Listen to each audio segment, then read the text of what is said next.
Now, on behalf of CBIP and all the participants, we welcome Sri Prashant Saxena ji from RRVPNL, who is having vast experience in the field of cybersecurity and is renowned expert on this subject. We request Sri Prashant Saxena sir to commence the first technical session. Sir, Yeah, thank you. thank Thank you. you. Am I audible, sir, properly? Yes, sir. Yes, sir, Yeah. you're audible. Yeah, thank you. Thank you to MEKP, sir, and all the CBIP team for arranging such a wonderful training. And it's really need of our that the power sector professionals will require such a wonderful training because when I've seen the program brochure, I'm just very much happy that such a wonderful uh, syllabus the CBIP team has crafted, and this is really a need of ours. So from today, I'm taking this session, and let me share my screen. Then I will start with my session.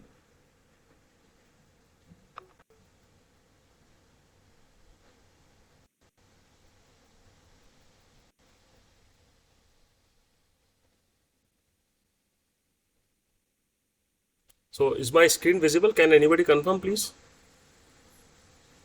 Yes, sir. Yes, sir. Yeah. Yes, sir. Yeah, Yeah, thank, yeah, yeah, visible. thank you so much. Yeah, so today we will be talking about the very important pillars of cybersecurity. We are not going deeper dive into the so much of technicality because this is a very first lecture, and I personally wish that in this very first lecture we must focus on the basics of cybersecurity. That why the cybersecurity is important in the power sector, why the cybersecurity has a different paradigm in compared to the other organizations. If I talk about some other organization which may be into some production or some in other business fields, why the power sector is having a different paradigm. So we will be talking on that. And today I will be talking on the different type of cybersecurity frameworks. As MEKP Singh sir has already said that MITRE attack framework is a really important framework. So I will be talking a little bit about it, and I have requested the management team of CBIP to put a specific lecture because I need around 3 hour session to teach MITRE attack to all the people. So they are putting a separate session on that.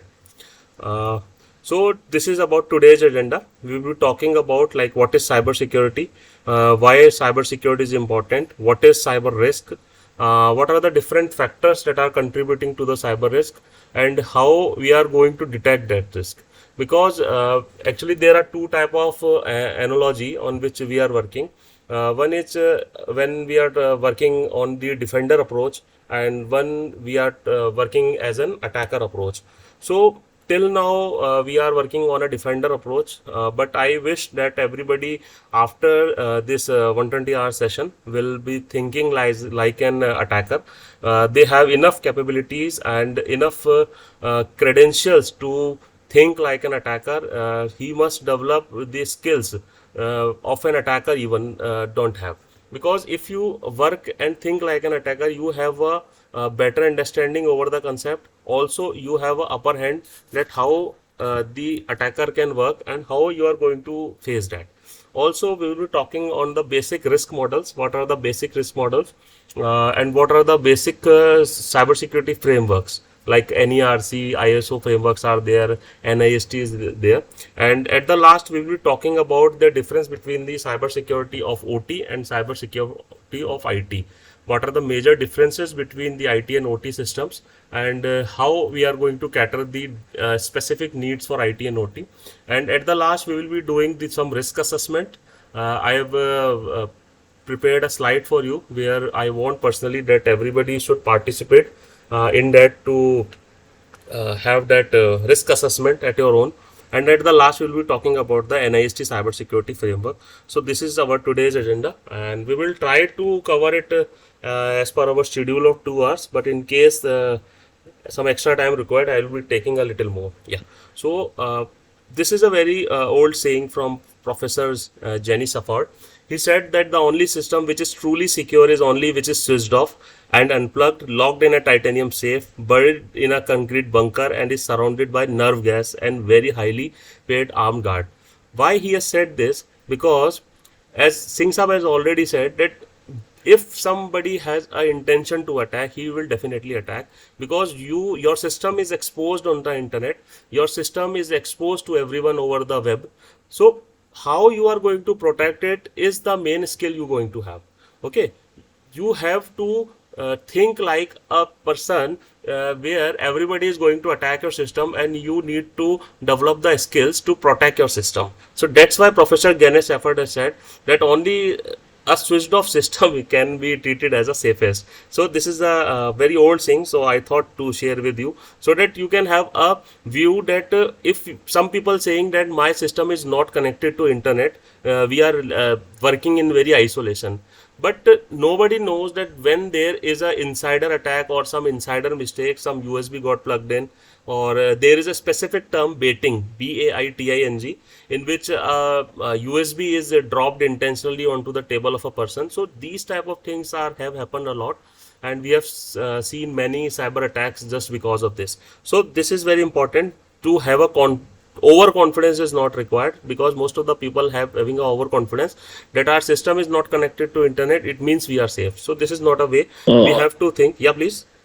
Sorry to interrupt, Prashant. I think somebody has raised his hand. So can we Actually, just I am not ask to able skip? to see that. Na? So Yeah, someone has raised his hand. So yeah, yeah, please.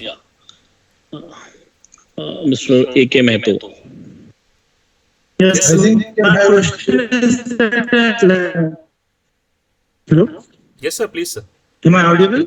Yeah, you are audible. Please go Yes, ahead, sir. my question is for not only this, but also questions whether we'll get these slides accordingly, we note down or keep notes according to that. Yeah, slides will be shared with you, sir. That's not an issue. Sir, we will sharing the slides and as well as the recording of the session, sir. You don't worry, sir.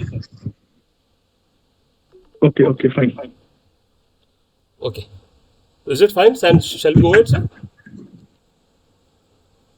Yes, please. Mehto sir, can you please lower down your hand, please? Yeah, thank you. Okay, so we'll be talking a little bit about, because now in this very first session, I'm not going to dive deeper into the technicalities. I just want to make you people aware, make the participant aware that why the importance of cybersecurity becomes so much important in case of power sector. As you can see in other type of businesses, what maximum one attack can do, what maximum. So if we talk about the maximum attack, what it can do, it can delete the data, or it can encrypt the data using some ransomware, and maybe some customer records or employee records or trade secrets can be theft, or maybe there is a reputational damage or loss of productivity. Okay, let us suppose any factory who is creating some cars or even some bigger machinery, even they got an cyber attack, max to max they have a reputational damage, max to max they have a financial damage. But if we talk about the electrical utilities, but when we talk about the power system specifically, so the attacks which going to be happen will be creating the cyber physical consequences, which is a very much far importance, and it is having a far greater impact on to the general public, because there are a lot of safety concerns that are connected with the cyber physical consequences. Also, when we have seen in many of the places, whenever there is a attack on a grid or somewhere, the problem of blackout arises, and for a long term people are not able to have access to the electricity, and which is a basic need of this time, because most of the each and everything is running on the electricity. We are all from the power system, and we know that whether it is a electric train, or whether nowadays we are moving on to the electric vehicle, EVs and all, and whether it is a hospital, whether it is the airport, so everyone is having electricity requirement, and if there is any type of interruption in the services, so it will be creating a greater cyber physical consequences. In comparison to the other type of businesses, the destroyed physical assets is a really big thing, because whenever there is a high voltage, whenever there is a high voltage due to any attack, because sometimes the values of RTUs are being changed using the MITM attack, I will be talking about the MITM attack and different type of attacks in the later sessions. So just keep it right now here only. So whenever some values of RTUs are changed, or the SAS values have changed, the substation automation systems are being compromised. So there is a lot of physical assets which are being destroyed, because the transformers which are of 500 MVA or very even much higher capacity have faced a lot of stressed out all due to this, and we have seen already that there is a greater impact onto the physical assets. So we have to understand, if we talk and compare with the two different type of scenarios where we have a non-critical sector versus our critical sector. Actually we are into the critical sector, so there is a big difference between a non-critical and a critical, because when we are working into the critical sector, so we have a higher level of responsibility, we have a higher level of understanding required, because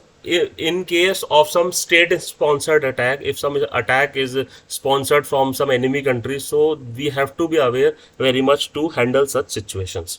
Okay, so if I talk specifically of about the power sector, that what are the different vulnerabilities arise in the power sector, so I will be talking one by one so that you can have a better understanding, because nowadays we are moving on to the smart grids. So you can see when we have started moving on to the smart grids, even it is not deployed on such a greater level, it is still on a testing level and all. So when a new deployment came out, so definitely a lot of new stakeholders are going to come. So lot of new stakeholders are going to become, and definitely when different vendors are coming into the system and different organizations are coming into the system, so there is always a risk that the proper vulnerability testing, proper the certifications, the proper factory acceptance test FAT has not done properly. So there is a risk in the specifically for the power sector. Also there are the increasing the complexity of the grid could introduce vulnerabilities and increase exposure to potential attackers and intentional errors. So this is important, because sometimes there are unintentional errors which is also creating the vulnerability in the specific to the power sector. Also in the smart grids, which is the future of our nation, interconnected networks can introduce common.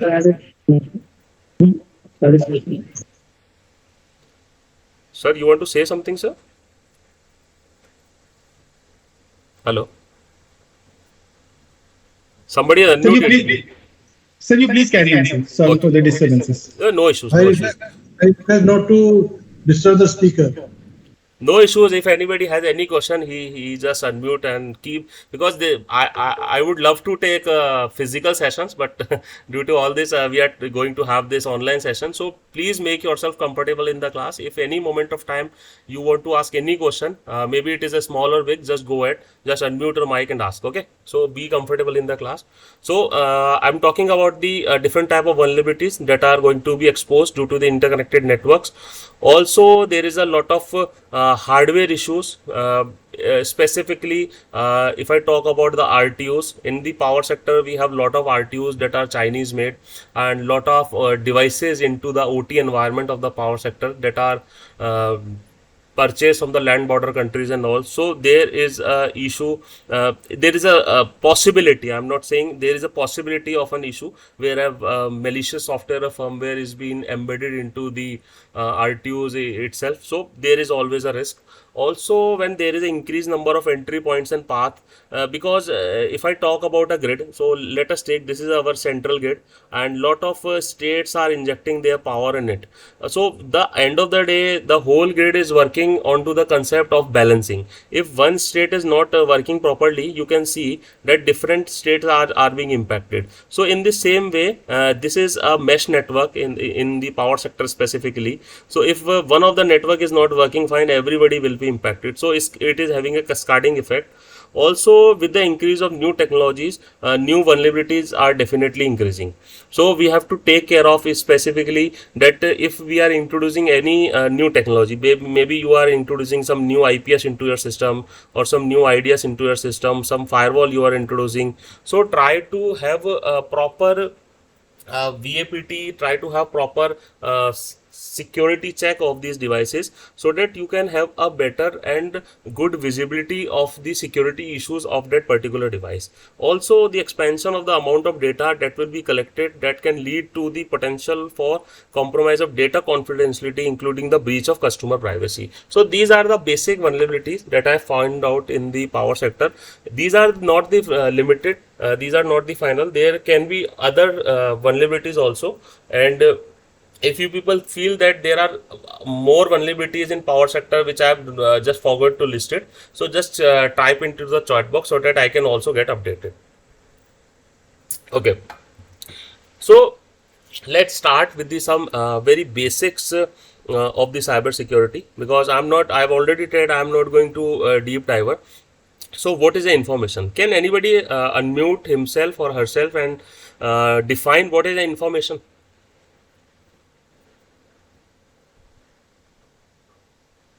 Anyone? Yeah, the process data is called information. Yes, sir.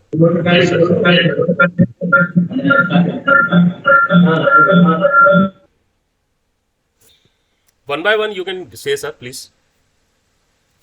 The process data is called information. Okay, In a short. okay, so short note. data is an information. Okay. Other than this, No. Sorry, data is not an information. The process data.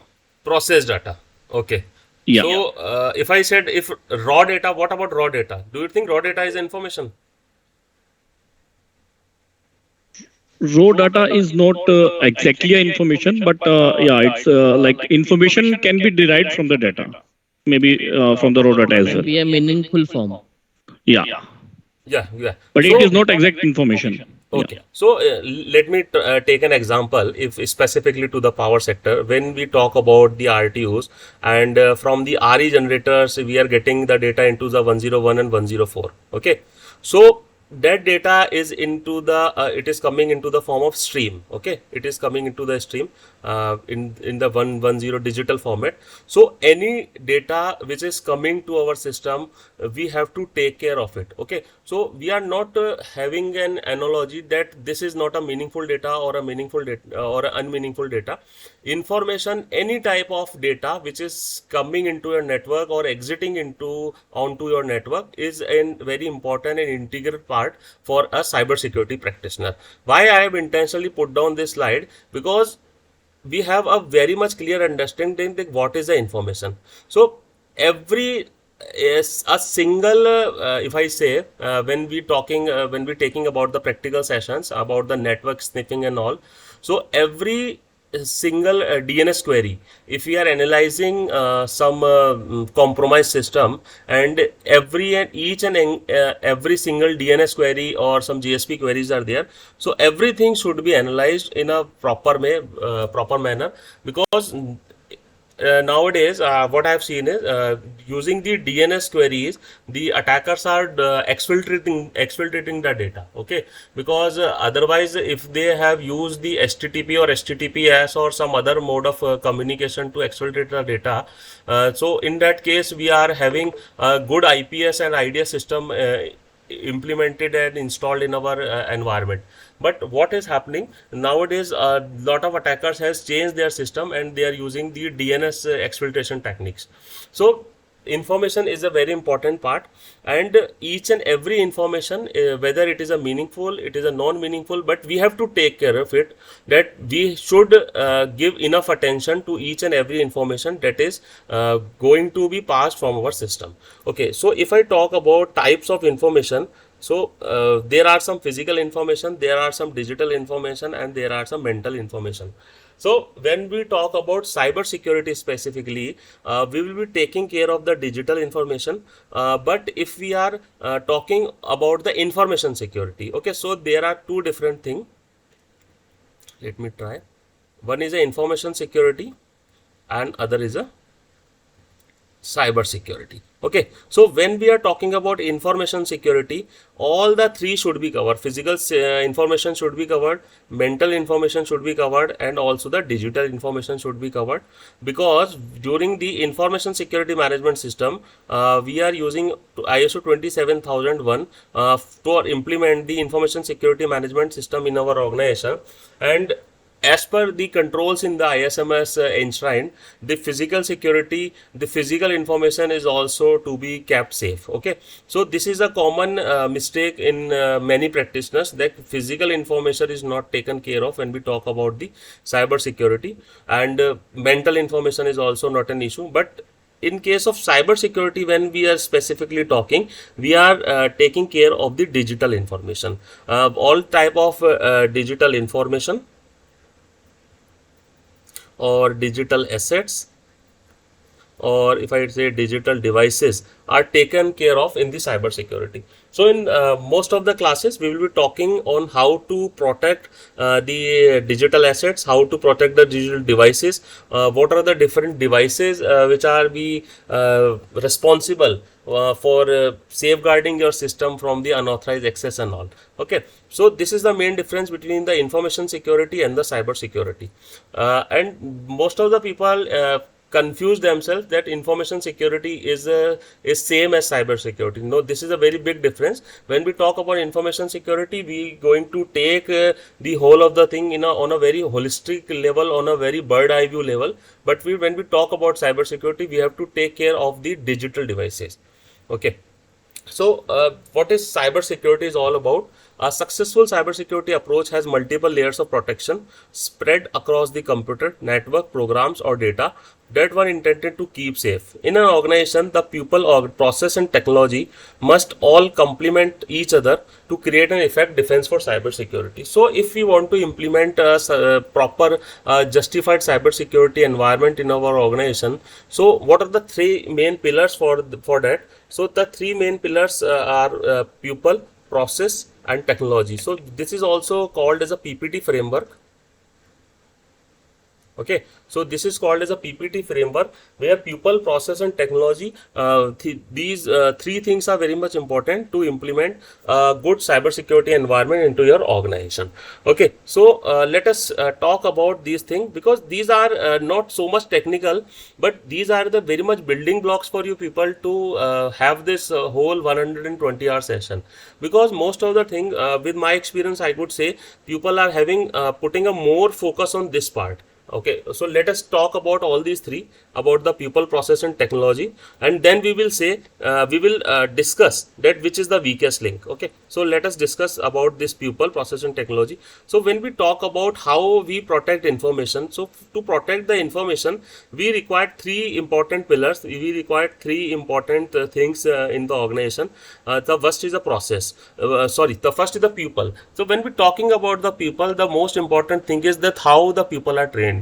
Because until and unless people are not trained, they do not know how to protect the system.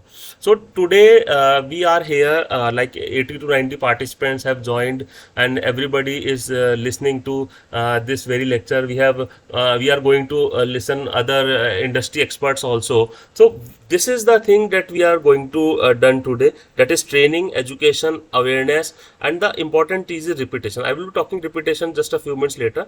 So training is a very important thing. Until and unless manpower is properly trained, he is not able to analyze the thing, because the attacking scenarios are changing very much rapidly. When I am talking about the MITRE attack framework, you can see in every 6 months MITRE is releasing the new guidelines. They are adding new type of attacks into the system, even specifically for the OT systems. Earlier I have seen like there are like 4 to 5% increase in the new type of attacks in the MITRE attack framework, but now I have seen it is around 8% new attacks added each and every year for the attack framework. It means that the number of new attacks are evolving day by day, and due to this new attacks are evolving, we have to be aware and update. Most of the organization just give one or two training there to their employees and just think. Even my organization has faced some issues. Then I have talked with my management and convinced them. So this is very important. So we have to update ourselves. The pupil updation is very much is important. Pupil education is very much important. Pupil awareness is very much important. And the thing which I have taught, that is repetition. These all things are to be repeated on a fixed duration. These all things are to be repeated. If a person is trained for some ISO framework, maybe at that time he is a like ISO 27001 2013 version he has trained of. At that time there are 114 controls in the ISO framework, but now there are less than 100 controls in that. So there is a requirement of repetition. Until unless the people are not getting proper training, they cannot do better with their organization. The second part is about the processes. When we talk about processes, we have to take care of the governance, oversight, policy and reporting, because process is the thing that will set the liability of the employee, will that set the liability of the employee to work to his restricted area, to his specified area, because process is the something that will help you out, that how you going to put the controls into your system, because until unless you are not putting proper controls into your system, you cannot do that. Okay, everybody is talking about like we have to secure our system through using very high security password, 12-digit password, which should be alphanumeric with a special character, but is there any policy existing for that? So it is very important that existence of a policy is important. So this is very important. Policy is important. How the senior management is working on, what are the oversight, how you look your organization after few months or after some time. So today we are talking about like NIST framework, and in that NIST framework, what is the beauty of this NIST framework, that you can create a target profile. When we were talking about the current profile and target profile, so you will see that the end domain expertise of your organization is to have a target profile, and this oversight will help you in setting up the process to implement the cyber security. Okay, so and the third important pillar is about the technology. When we talk about the technology, we are using lot of devices, like we are using firewalls, IDS, IPS. On Sunday I am taking the session on firewall and all these security devices. So on that day we will be talking and discussing more on that. Now SIEM is a part of SOC, Security Operations Center. Okay, then we have anti-malware devices. Then we are talking about the password policy. We will be talking about the logging, monitoring, syslog servers and all. So this is all of creating about the technology. So if I talk now I have a question to all of you people, that which is the weakest link, and because weakest link is to be taken care of first, because if we are not able to find the vulnerability between the inside the organization, we are trying to find the vulnerability in the firewalls.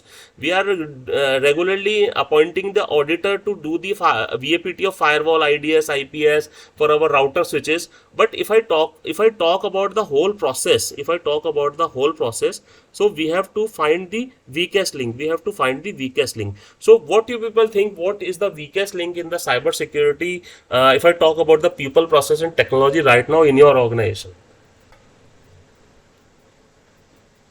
I think people. People. What other people say? Yes, people only. So, I think the culture, because any of the these of three will get weak, then cyber attack may get happen. Definitely, sir. Definitely, you are also right. But if I say who will implement the process, let me ask some simple questions from you. Who will Ultimately, the people, implement the process? because Their people are the important, because they are the weakest link, because they are the people are person the who responsible for implementing the process. definitely Because people are, whether they are going for a new technology or process, the adoption is to be decided by the people only. definitely. Everything is driven by people. Yes, everything is driven by the people, definitely. So do you think that most of the organizations are putting an enough emphasis on technology? If I say, let me give a small example, maybe some people are not in agree with you. If there is a training of 2 lakh rupees, management will will say just no to you. But if you say that there is a firewall of 45 lakhs, we need to buy it. So which is easy to do? The 2 lakh training or 45 lakh firewall? Firewall installation of firewall is Firewall, very, yes, buying a very firewall easy. for an Firewall, sir. organization, yes. So buying a firewall for an organization is an easy task, and putting an employee for a specific forensic investigation training and spending a 2 lakh rupees on his training is a tedious task for the management. So this thing we have to check, and I think most very senior people are here also. So this is very important, that people are the very important part of the cyber security, because until unless people are not having enough awareness, even the people who are not the directly the part of your cyber security team, people are not directly into the IT environment, but the basic awareness of the cyber security is important, because end of the day the users which are even not IT friendly, they can be responsible for implementing or impounding some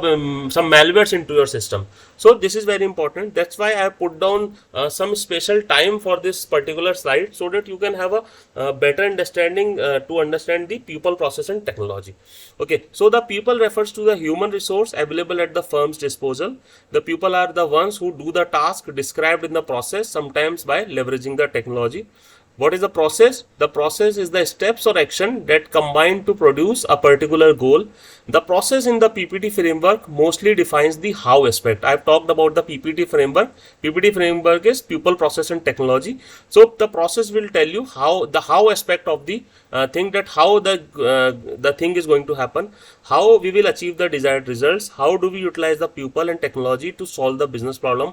Process is the repeatable action that theoretically produces the same result independent of who performs them. So this is very important. Process should give the same result independently of the person who is doing. Okay, those are third is technology. The technology provides the tools that the technology can use to implement the process.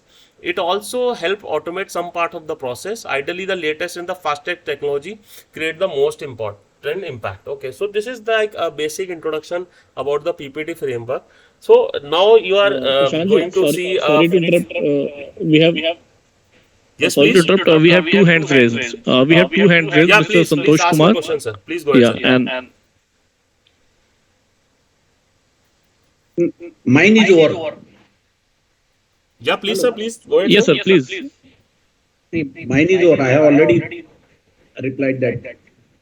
Okay, he has already asked, sir. He has already asked. Sir, my question is during technology, we listed some very critical important aspects. So Yeah. I will request that in subsequent session, you may please cover multi-faction or multi-factor authentication and zero trust environment in OT network. Yes, sir. We will be talking on the MFA and ZTN, sir, in future. Yeah. Yeah, we will be talking on that, sir. Yeah. Any more questions? Santosh Kumar sir, can you please lower down your hand, because it's a bit confusing. It's still raised. Santosh Kumar sir. Thank you. So again it is raised, sir. Can you just please lower down your hand? Thank you. Yeah, Prashant ji, continue please. Yeah, thank you. Yeah, so this is like you are able to see a photo on the screen. So what exactly we are actually doing into our organizations? This is, if I say, this is basically a VAPT certificate. Okay, let me just mark. This is a jewelry shop. No, this is our SCADA environment. Okay, and this person is a VAPT certificate. We have. Are you doing enough efforts to really closing this VAPT? The audit reports that the auditor is sharing with you, are you really going to patch that? Are you doing that thing? So this is very important. That's why I have put down this photo intentionally, this picture intentionally here, because every time now we are having some false sense of security. Every time when we are going for some ISO 27,000 audit. So most of the times some organization or some people just going to have a scenario where they just required a certificate to just put on the wall or to share with the ministry and all. But this is not a way. When we need to have a proper cybersecurity implementation of your organization, this person who is sleeping behind this poster need to be awake. Okay, and this is actually the person responsible for the cybersecurity. Do you people agree with me or not? We need to awake this person. Yes, sir. Yes, sir. Exactly. Yes. I'm agreed with you. Yes, sir. Yeah. So this is very important. This certificate is the attacker will not see this certificate. Okay, they are having they have done their VAPT, so we will not going to attack them. Okay, so this is just a certificate. Just put a cross on this person and try to awake this person so that the best security system will work. It is also written even the best security system work only function when it is activated. So we have to activate the system. We have to activate the people. Okay. Now let us define some theoretical definitions of cybersecurity. Then we will be moving on to the other topics of risk environment or on risk assessment. So let's do that. So what is a cybersecurity exactly means? So cybersecurity involves the practice of implementing multiple layers of security and protection against digital attack across computer devices, systems and network. So when I say about the multiple layer of security, what are the multiple layer of security? If I talk in cybersecurity, let me talk with a very small example so that you can have a better understanding. Okay, so let us take this is a PC, okay, or any server or something. You can take it as any digital access. This is a PC. So do you think that securing this PC physically is also important? What do you people think? Yes, sir. Yes. So when we talk Yes, about sir. when we talk about cyber security, so physical security is a important layer of security. So now this PC is going to be connected through some network. This is a switch or something. Okay, it is going to be connected through some network for the data transmission. So whenever a digital device is connected to a network or something, then there is a second layer of security arise, that is a network security. Okay, and the third important part of the cyber security is do you run any OS or something on a PC, or you are not using any software on that? Every PC or server or router required a software. Even the Cisco required a iOS software for that. Is it right or not?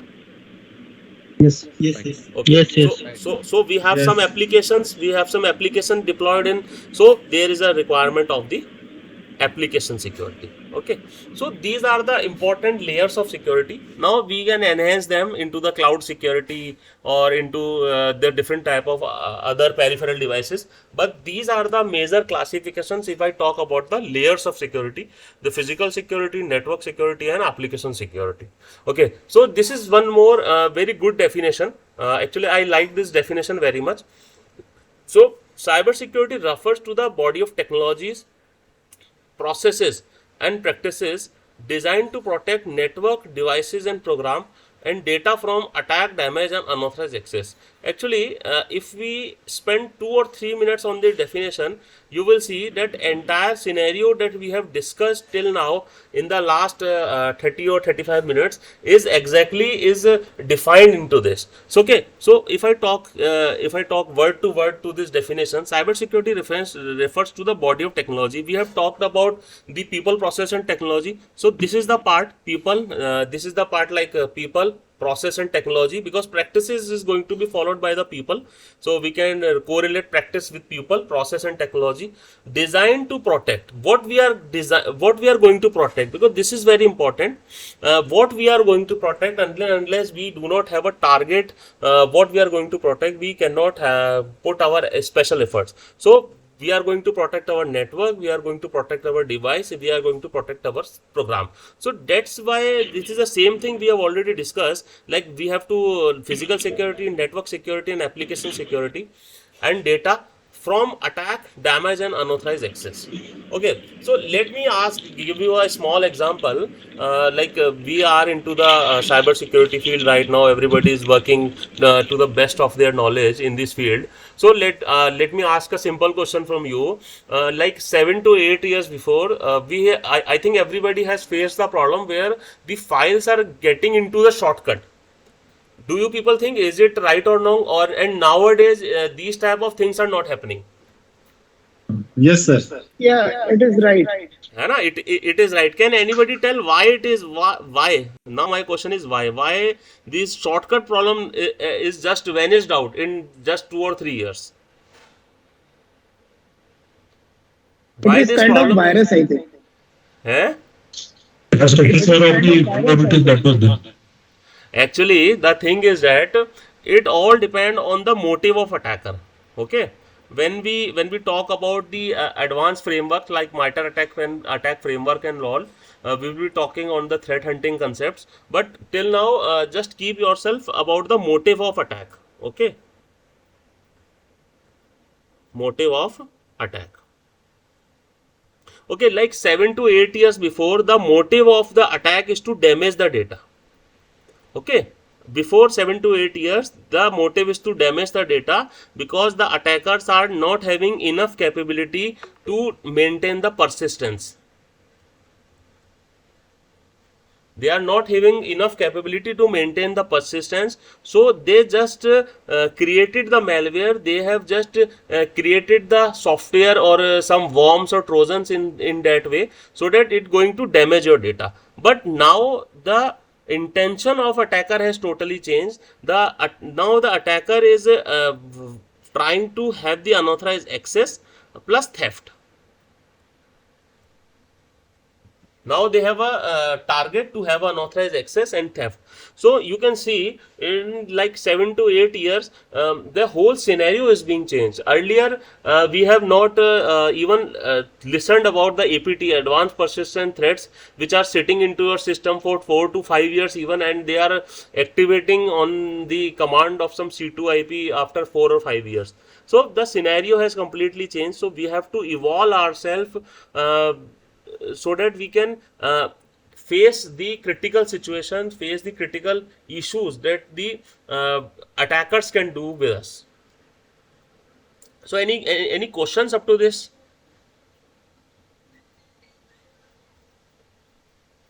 Any question? Anyone want to have any question up to this? No one? Okay, so let's go ahead. So if I talk about cybersecurity domains, because many domains will be touched in this 120 hours program, and different domains we will be talking about. We will be talking about framework and standards. We will be talking about the risk assessment. Today also we will do some risk assessment exercises. We will be talking on governance. We will be talking on threat intelligence, for security engineering. Probably on career development, maybe we do not going to speak a lot. For the security operations, for the security operations centers and all, CSOC and all, and these user awareness training and all. So I think in this program we are going to touch in each and every area of cyber security. So this is CIA. I think most of the people has already aware about the CIA, confidentiality, integrity and availability. But let me just take 2 to 5 minutes, and I want to give a new version of the CIA to you people, that how the confidentiality, integrity and availability will really affect your system if proper attention and proper taken is not taken care of. So what is threat in cybersecurity? it is very important to understand what are the threats in cybersecurity. So cybersecurity threats can be broadly classified into three categories. That is threats to confidentiality, threats to integrity, and threats to availability. I'm not going to talking what and going to discuss what is the definition of confidentiality, what is the definition of integrity and availability. I know that you people have already attended so much of sessions, and now there is enough maturity in each and every participant that what is a CIA triad and all. I'm going to talk what are the threats to confidentiality, what are the threats to integrity, and what are the threats to availability. So these category correspond to three main objectives of the CIA, that is confidentiality, integrity, availability, that we used to say is a CIA triad. So let us talk about threats to confidentiality. These threats involve unauthorized access to information. They aim to breach privacy by accessing sensitive data without consent. Example of such threat includes phishing attacks, spywares, and keyloggers. Because when we talk about the implementing and imparting the cybersecurity frameworks into our organization, we have to take care of that. Phishing is a really big issue that everybody is taking care of. Even the defense is facing a very big issue all due to this phishing. Even the space organization ISRO has faced the issues of phishing. So because email ID and the mobile numbers are not that much easy to gain of any organization, so in that case there are a lot of phishing attacks. So phishing attack is, these attacks aim to trick users into divulging sensitive information such as login credentials or financial information. So two important thing that I want to add with this phishing attack is that is fear and greed. Okay, so every time whenever there is a fear or greed, there is a chance of phishing attack. If somebody is sending you a mail that your mailbox is increased, that is a greed. And if somebody is saying that your Aadhaar is going to be blocked, that is a fear. Also, if I talk about phishing, some new terms I need to introduce with you. One is a wishing, and another one is a smishing. Okay, how many of you know about this wishing and smishing?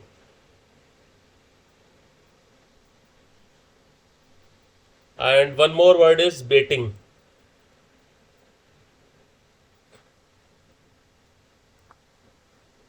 Can anybody explain this wishing, smishing, baiting? Have you heard about these words?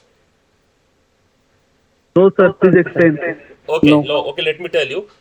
When we talk about the email phishing and all, so these are the specific words that are now available. Wishing is when you're getting a phishing over a voice. Okay, when you're getting a voice call for the phishing purpose, it is specifically called as wishing.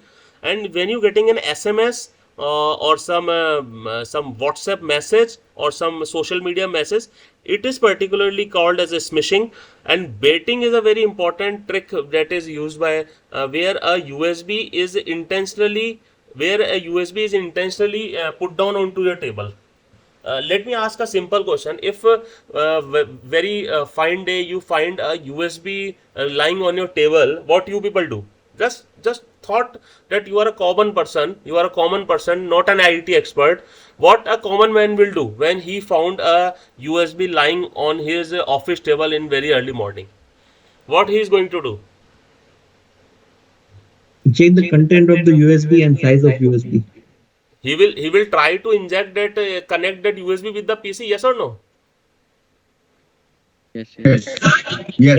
Most of the people, there are two ways to handle that USB. One, he will submit and deposit that USB to the IT admin that I have found this USB, and the other one is he try to check himself that what is inside the USB.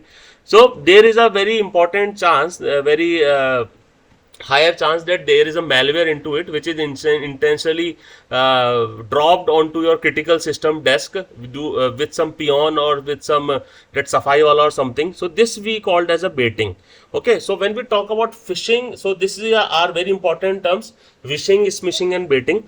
So you must be knowing about it. Okay, now the second one is spyware and keyloggers. Okay, So everyone is knowing about the spyware and keylogger. Let me give a very brief introduction. So there are some softwares which are capable of recording your keystrokes. Whenever you type from your keyboard, each and every keystroke is being recorded, and they have configured some SMTP services onto that software only. So it can push a mail in every 30 minutes or 45 minutes interval, whatever he has selected, and that information is regularly receiving to the person who is spying on you. So these are the things that will be breaching your confidentiality. And one must aware that these keyloggers are very silent softwares. Even they are not visible properly in the process sections. When we will talk about the network monitoring and all, when we will be talking about the network statistics, then I will tell you that how we are going to trace these keylogger softwares, because end of the day it will be creating a process but with some different name or with some hidden name.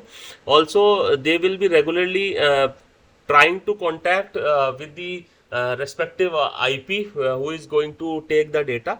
So we will be talking on these things when we are taking the practical sessions and all. So at this moment of time we have to understand that why the threat to confidentiality should be taken care of. Okay, now the second is threat to integrity. When we talk about threat to integrity, the important thing is the data uh, which is being transmitted or which is being stored, it's not being manipulated. Because if the data is being manipulated, so then in that case there is a big chance of a cyber physical consequences.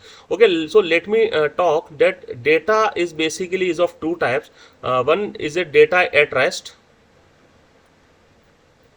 and the other one is data in transit. Okay, so when we talk at data at rest or data in transit, both are having a separate type of security controls to be put in. Okay, if you put the controls for data at rest and data in transit, then you will not getting that much of fruitful results, because during the data in transit the concept of encryption will come. And when we talk about data at rest, maybe your data, you used to encrypt your data or not encrypting your data, it is your wish, but the functionality, the controls to secure the data at rest and data in transit are different. So this is important. And when we talk about the data breaches, these occur when an attacker gains unauthorized access to data in the system or database and alters it. Okay, let me ask you people a simple question. If we are working on an OT environment, which is the major issue you are facing? And which is the major emphasis you are going to put on, data at rest or data at transit, if I talk about the OT environment? Data at rest. Data transit. Sir, can you please explain with your answer why you think so?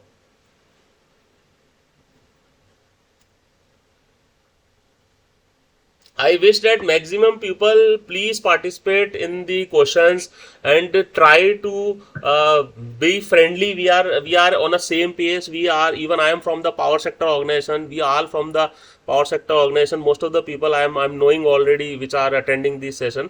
So try to involve in the session. Try to ask lot of questions. So I'm really happy when people ask questions from me. Okay. So just tell me what is the, yeah, please go ahead, sir. Because what happens, Yeah, please go ahead, sir. Please go ahead.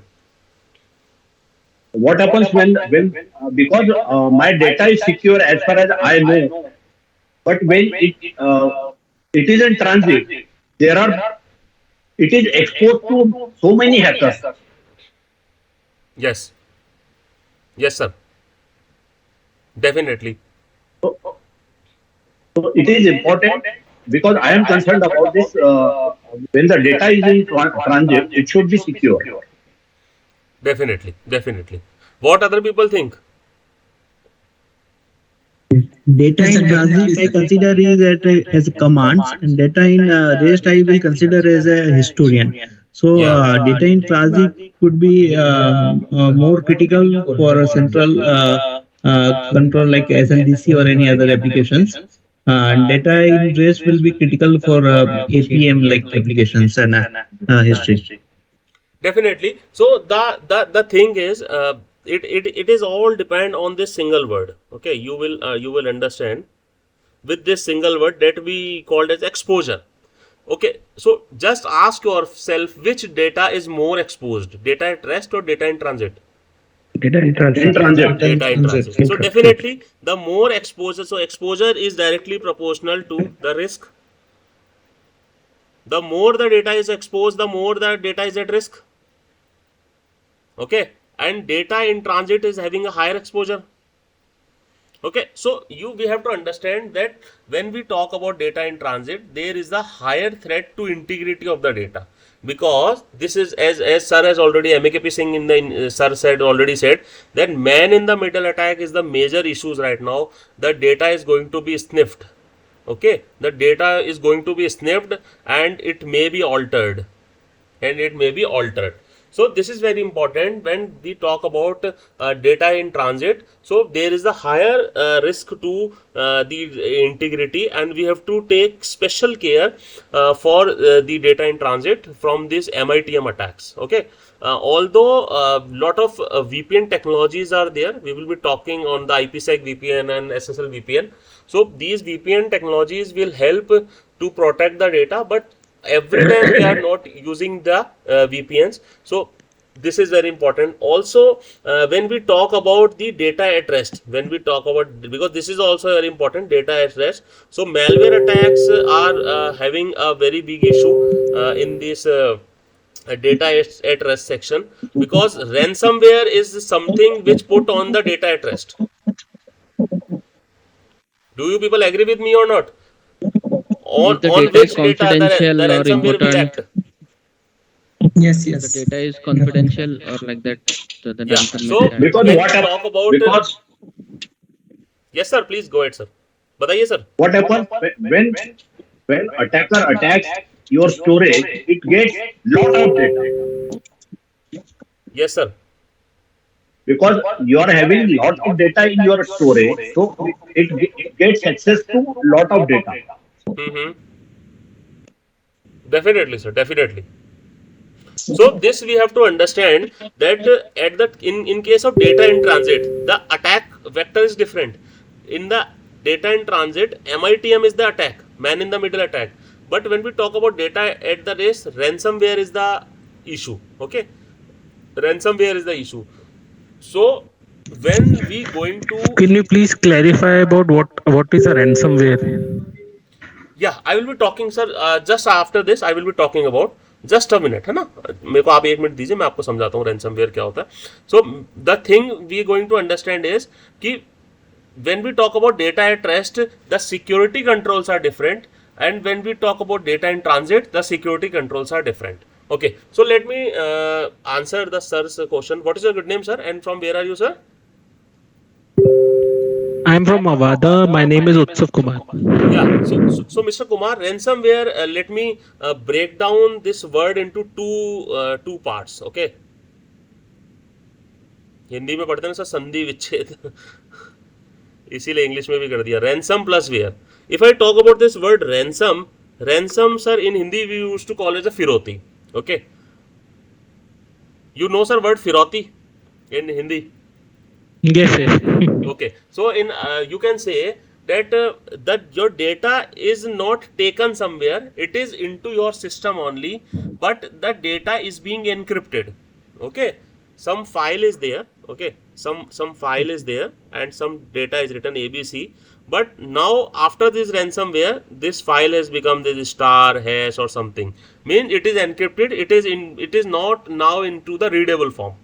Okay, so now attacker is asking you to pay some ransom money. Okay, it is asking you to pay some ransom money, so that he will might give you a decryption key. Okay, they are using an asymmetric encryption, so might be they will be giving some decryption key, and it is recommended that even after paying the ransom, they will not sharing any type of these key and all.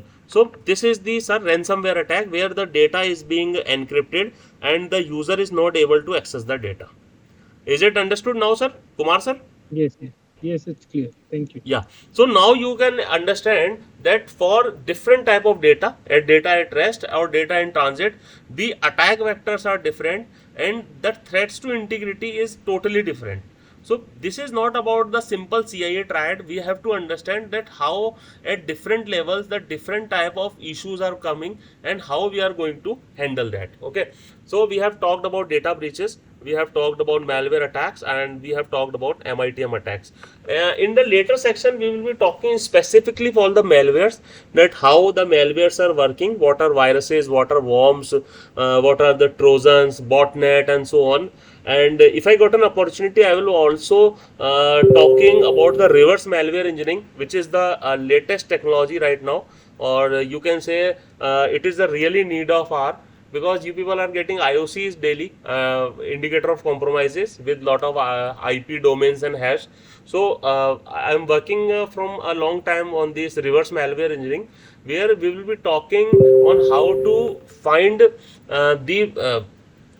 the IOCs inside the malware, from inside the malware, that how the malware will act statically, how the malware will work dynamically when it is being going to be executed. So these are the different things we will going to talk out. The telegram messages are coming. Okay, so let us talk about the threats to availability. Excuse me, sir. Sir, what is trousers? You are naming about the trousers. What about the trousers? Trojan. Trousers. What is trousers? Trojan. Okay, let me tell you what is Trojan. Let me write for you. Trojan. Okay. So Trojan means the malicious software that is looking legitimate but actually it is not. The definition is that the malicious software that is looking legitimate but it is not, and usually you install themselves with your consent in your PC, thinking that it is a useful software, it is a good software, but it is having some malicious code that is installed in the type of script or in some other type of form into your PC to having some malicious function. Okay, so this is an important difference between virus and a Trojan. This is a very big topic: virus, Trojan, and botnet, rootkit. There are a lot of things which is a family of a malware. Actually, malware is a family, and these are the different family members: virus, worm, ransomware, botnet, Trojan, and there are rootkit. Okay, bomb, logical bomb. So there are a lot of things. We will be talking separately on this. But since you have asked, so Trojan is a illegitimate software which is looking legitimate. Okay, no, is it? Yeah. Shanji, just to give an example of Trojan, with your permission, when we try to download an software from any, open website, like open website, I mean to say like any untrustworthy website, unsecured website. So, and we try to install that software. So, we sometimes we see that there is some another software or script is bundled with that, along with that. Definitely, So sir. You are saying right, sir. this is something can be seen as a Trojan. Like we have downloaded one software and there is something else is also Yes, getting installed along with that. whenever you Yeah, download some PDF software from Adobe, na, you will yeah, see some antivirus, McAfee antivirus installed with it free. yeah, and that is not, yeah, and sometimes some something gets installed in your browser as well. What do we call it? I just forgot that. Some Add-ons. no, some cookies and Add-ons. some add-on, yeah, add-ons, yeah, add-ons. So that these kind of no unwanted Unwanted software, downloads, definitely, yeah, definitely, yeah. definitely. Yeah, thank you for adding, sir. Thank you so much. Sir, in Sir, one recent more. past, Yeah, hello. please. Sir, in recent past, there was a ransom attack in AIM's server. So Yes, sir. did they able to recover all the data? Sir, actually, they have taken down proper backups, and actually, not once. AIMS have faced ransomware 2 times, because Okay. in the very first the speech of MAKP Singh sir, what they have said, if you have heard it very closely, that even you have checked your system, there might be some traces of malware into your system, because these malwares are so intelligent and so clever that they run and sit silently into your system, so that none of the antivirus, none of the IPS IDS can be tracking them. The simple and the simplest methodology is to monitor the established connection, to monitor the how your system is behaving after an attack, because the important thing is that there are lot of files into your system, lot of system file, lot of kernel files, shell configurations are there in the Linux or Windows environment, so it is very hard to look down. So that's why the attacker is so designed, so if in case he is being detected, he has put down some secondary mechanism, he has put down some backup mechanism into the security environment, so that in case you have cleaned the system once, he has put down some agents into your environment, so that again the ransomware can occur. So in the same way, in the AIMS case, the ransomware has again occurred second time, and specifically to your question, sir, they have proper backups. That's why we always said keep backup properly, and because if you're not taking system backups properly, it's very hard to restore the system. And the important thing is, when somebody is talking on backups, maybe I am not talking or not, if anybody is talking on backup, it is very important, I need to mention here, just try to import that backup once, because I have also faced this same issue 7 years before. I have used to keep the backup, and one fine day my system got crashed, and when I tried to import that backup, I have faced some dependency issues, some errors. Okay, so with my experience, I can say try to take the backup and restore the backup on a regular interval, on some sandbox or some development or testing environment, maybe not on the production environment, so that you can have a better understanding that while the system is being restored, what are the different issues you are facing. Okay, so do you people agree with me or in this not? Because every time we are taking backups, but restoration of backup is also a very tedious task. What do you people think? Yes, sir. Yes, sir. Yes, and So, yeah, and is there any mobile version ransomware? Yeah, anybody want to just to say add something? what and just to add what Prashant ji is saying, that while taking the backup, we should only use the software backup tools which are either coming along with the operating system or from the trustworthy sources, like from the reputed firms and Definitely, registered firms. We should not be using very important. any sort of freeware tool while for our backup purposes. Yeah.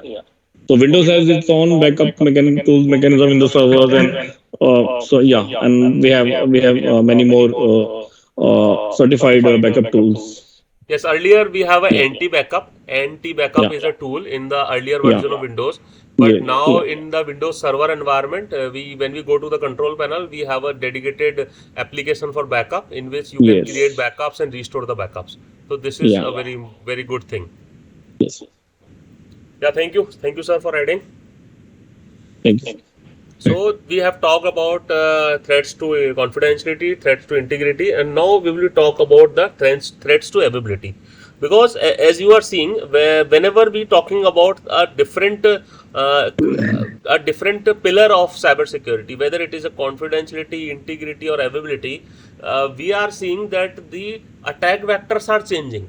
Okay, so you have to understand that which attack vector is affecting your which area of cybersecurity, whether this attack will hamper your confidentiality, whether it is hampering your integrity, or whether it is hampering your availability. Okay, so let's go ahead and discuss this threats to availability. After this, we will take just a 5 minutes break, and then we will continue again. Let me complete this threat to availability. Okay, so when we're talking about threat to availability, these threats prevent legitimate users from accessing information or system. So this is very important. Prevent legitimate users. You have to understand, to prevent, when a legitimate user is not able to log in into the system, it is basically a lack of availability, a threat to availability. The goal is often to disrupt operation or services. Okay, if anybody has known about this group, Anonymous Sudan. Anybody is knowing about it? Anonymous Sudan. If you have seen, lot of telegram messages are coming, that is itself from the Anonymous Sudan group. Okay, so Anonymous Sudan is a group, and it is actively working on the DDoS attack. Okay, and I have joined his telegram channel just for monitoring the type of attacks they are doing, on which areas they are doing the attacks. Just see that. Is it visible, Anonymous Sudan chat? Yes or no? Yes, yes, sir. Yeah, so I Yeah, have I think so. I've joined this channel to know that how they are working, because when we talking and thinking like an attacker, we have to closely monitor these issues, and this group is very much active in the last 3 months. I think ministry and lot of different agencies, NCIPC and certain, has shared you lot of IPs which are need to be blocked. Anybody remember this? Anybody remember? Around 2 to 3 months before, this is like 2 to 3 months before.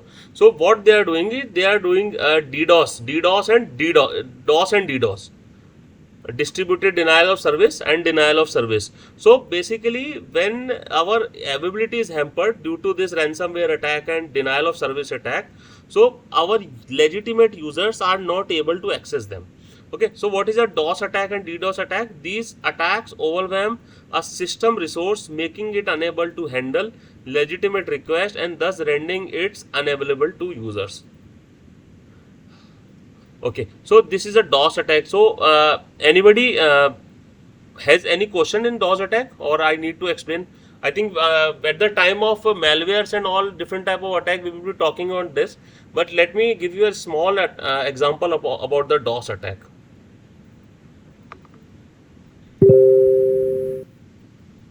Yes, please. Yeah. Okay. Okay. So everybody is knowing about this simple command ping. Yes. Ping command. Okay, so what ping command is doing? It is working on the ICMP protocol. Okay, it is working on the ICMP protocol, and what it is doing, when we have a 2 or more systems, and when we need to check the system that this is alive or not, we going to send a ICMP packet to this system, and this system will reply that, sir, I have received your packet and I am alive. So this basically the ping command is doing.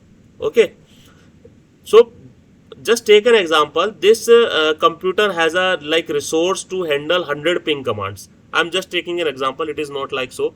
So in case this computer is regularly pinging this computer, okay, this is the first attempt, and maybe it is created a software or a script so that 100 pings can be done onto this this resource. So when the capability of this system, this is a system and this is a B system, when the capability of system B is exhausted, then the services that are running onto the system B got down. So this is a DOS attack. What we called it as a DOS attack, that is a denial of service. You are not able to access the service of this service B, of this system B. So this is simple DOS attack using an ICMP protocol. There are different type of DOS attacks, but this is a simple example that I can give. And when we talk about the distributed, in distributed, let this computer be, and from multiple location this system is receiving the ICMP packets or some other packets, and this system is this B system is not able to handle that request, and it got down. So this we called as a distributed denial of service. So the one single word is going to add in front of this DDoS. Denial of service is a DOS. And distributed means distributed denial of service, where from multiple locations the packets are coming. Okay, so this is a simple attack which is hampering the availability. Yeah, and just to add, Prashantji, like we ourselves can check it in our network With the ping command, if we put on let's say 5 MB data or 2 MB data on the ping command, so the other another system to which we are pinging, which initially will take latency, and if we keep on increasing the data, then it will stop responding to that. Yes, yes, yes. You using the dash hyphen L, Yes, we can load. do Yeah, that by changing the yes, you size, can. the buffer size. Correct. Yeah. Yeah. It is So in firewall if you have configured the class of services, then and if you define the high priority data, then via protocol, then you might be not facing such issue. yes, yes, definitely, sir. So there is a simple thing that you can block the ICMP in your firewall and using the quality of service QoS and all. So definitely these type of issues can be addressed. But ultimately we have to understand that what are the issues. Understanding the issue is a very big thing, because solution are available with lot of devices and lot of vendors, but until and unless we are not going to understand the problem for our system, we are not going to address it and put a reasonable solutions for it. Is it right, sir? Yes. Yeah. Okay. So can we take a 5 minutes break? Then we will just join again. I can just have a 5 minute rest for my throat. Okay. Yeah, please. So can I ask something? Yeah, please. Do we have to have a laptop with us, since in our company computer we won't be able to do some of the applications are not allowed. So Sir, can you repeat your question? I have just not understood. sir, I am just asking that do we need to have a laptop with us for this training? Sir, because sometime because this is not a theoretical training, full 120 hours is not theoretical. Lot of practical stuff is also going to be taught. So in that case, definitely you need a laptop to work in parallel, or you can write down and do it after. But what I personally recommend is do the things parallelly, so that you can have a better visibility over the dependencies that you are going to face. Because sometime if snort, you are working on snort is like a tool to block the IPs and all. It is a type of IPS, and working on snort it is very easy, but installing an snort is very hard. So try to do parallelly, and then this thing I think that CBIP team will guide you more, that how they have planned each and everything. I cannot comment more on that, but I think this can be the best way to take best out of these sessions. And sir, Prashant, sir, will we get the recording of the session? I think they will take. Sir, can somebody from CBIP? Jadip ji, can you? Yes, sir, we will provide us. But Prashant sir, just as you said that we should be having a laptop or PC, but for me, like if I'm saying that I have my official laptop, and it is that these official laptops are secured, we cannot install anything on that. So I don't think that practical will be possible on official laptops. And To even do I a will personal suggest others laptop as well. or creating a VM or something. Yeah, so Yeah. either you create a VM if your security policies allow to use VM, or it's better to have use a personal laptop along with or personal desktop along if you want to really go with the practicals. Definitely, But definitely. I don't think that that official laptops may allow you to install software which are Yeah, not. Varunji, Now, definitely. The the participants recording can. of this class, when it will be shared?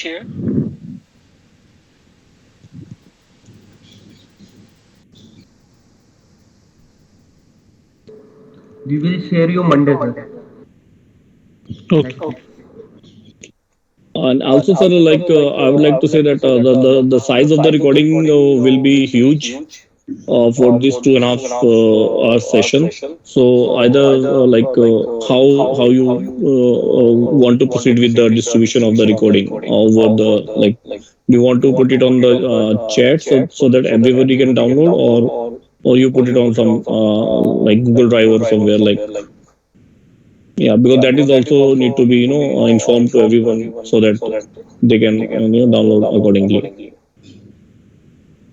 We will check up with our IT team and then Okay. Yeah. Yes, sir. I think if they put it on chat as well, so that is fine, because once okay. everyone is downloading it, so they can remove it after after a certain period, like after 2 days or 3 days, and taking confirmation from maximum people, they can remove it there. Yeah. Okay. Very please Yes. note. Yes, sir. Thank you, sir. Yeah, thank you, Varunji. So let's continue. PPT should be shared just after the class.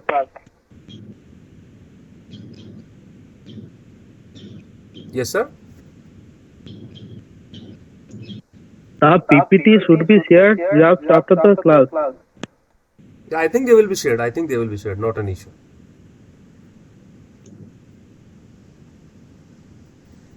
And I assure you, if you are giving full focus in this lecture, now you do not need a PPT. Sir, one question Yeah, from my side, please. sir. Sir, if we that ICMP protocol, if we block Yeah. or if we keep it, okay, for all. Okay. So Okay. how if we keep it, if we block, how it will help us to get the system protected? So can you please tell in detail how exactly it will work? Like, we do that policies like ICMP for all, or we just need to ping the specific device from specific device, correct? So Mm-hmm. how it will help uh, like secure the device from pinging from a particular device to particular device? So so can you please tell that how it will help?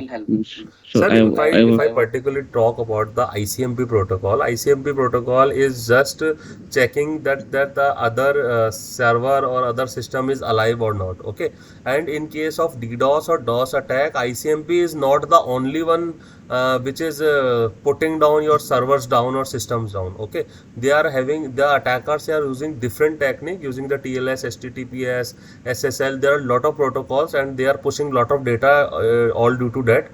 But it is recommended that for your critical systems, if they are not having a web browsers or something, you can close your ICMP, and on from the outer end you can close your ICMP, and from the inner side you can keep your ICMP on, so that your network team can check that their systems are working fine, they are onto the network or not, what is the latency in the system, because whenever there is a latency in the system, whenever there is a traffic in the system, the latency of the ICMP packet will increase. So in this case, in this way you can keep your ICMP on inside your environment, and on the outside periphery, to cater the outside request, you can block the ICMP. Is it fine? okay, okay. Thank you. Yeah. Okay, so everybody is ready. Let's move ahead. Sir, Because we are. Chetan Yeah. here. Chetan. So Yep. actually, is there any specific tool available to take these DDoS attacks on? Sir, the best tool is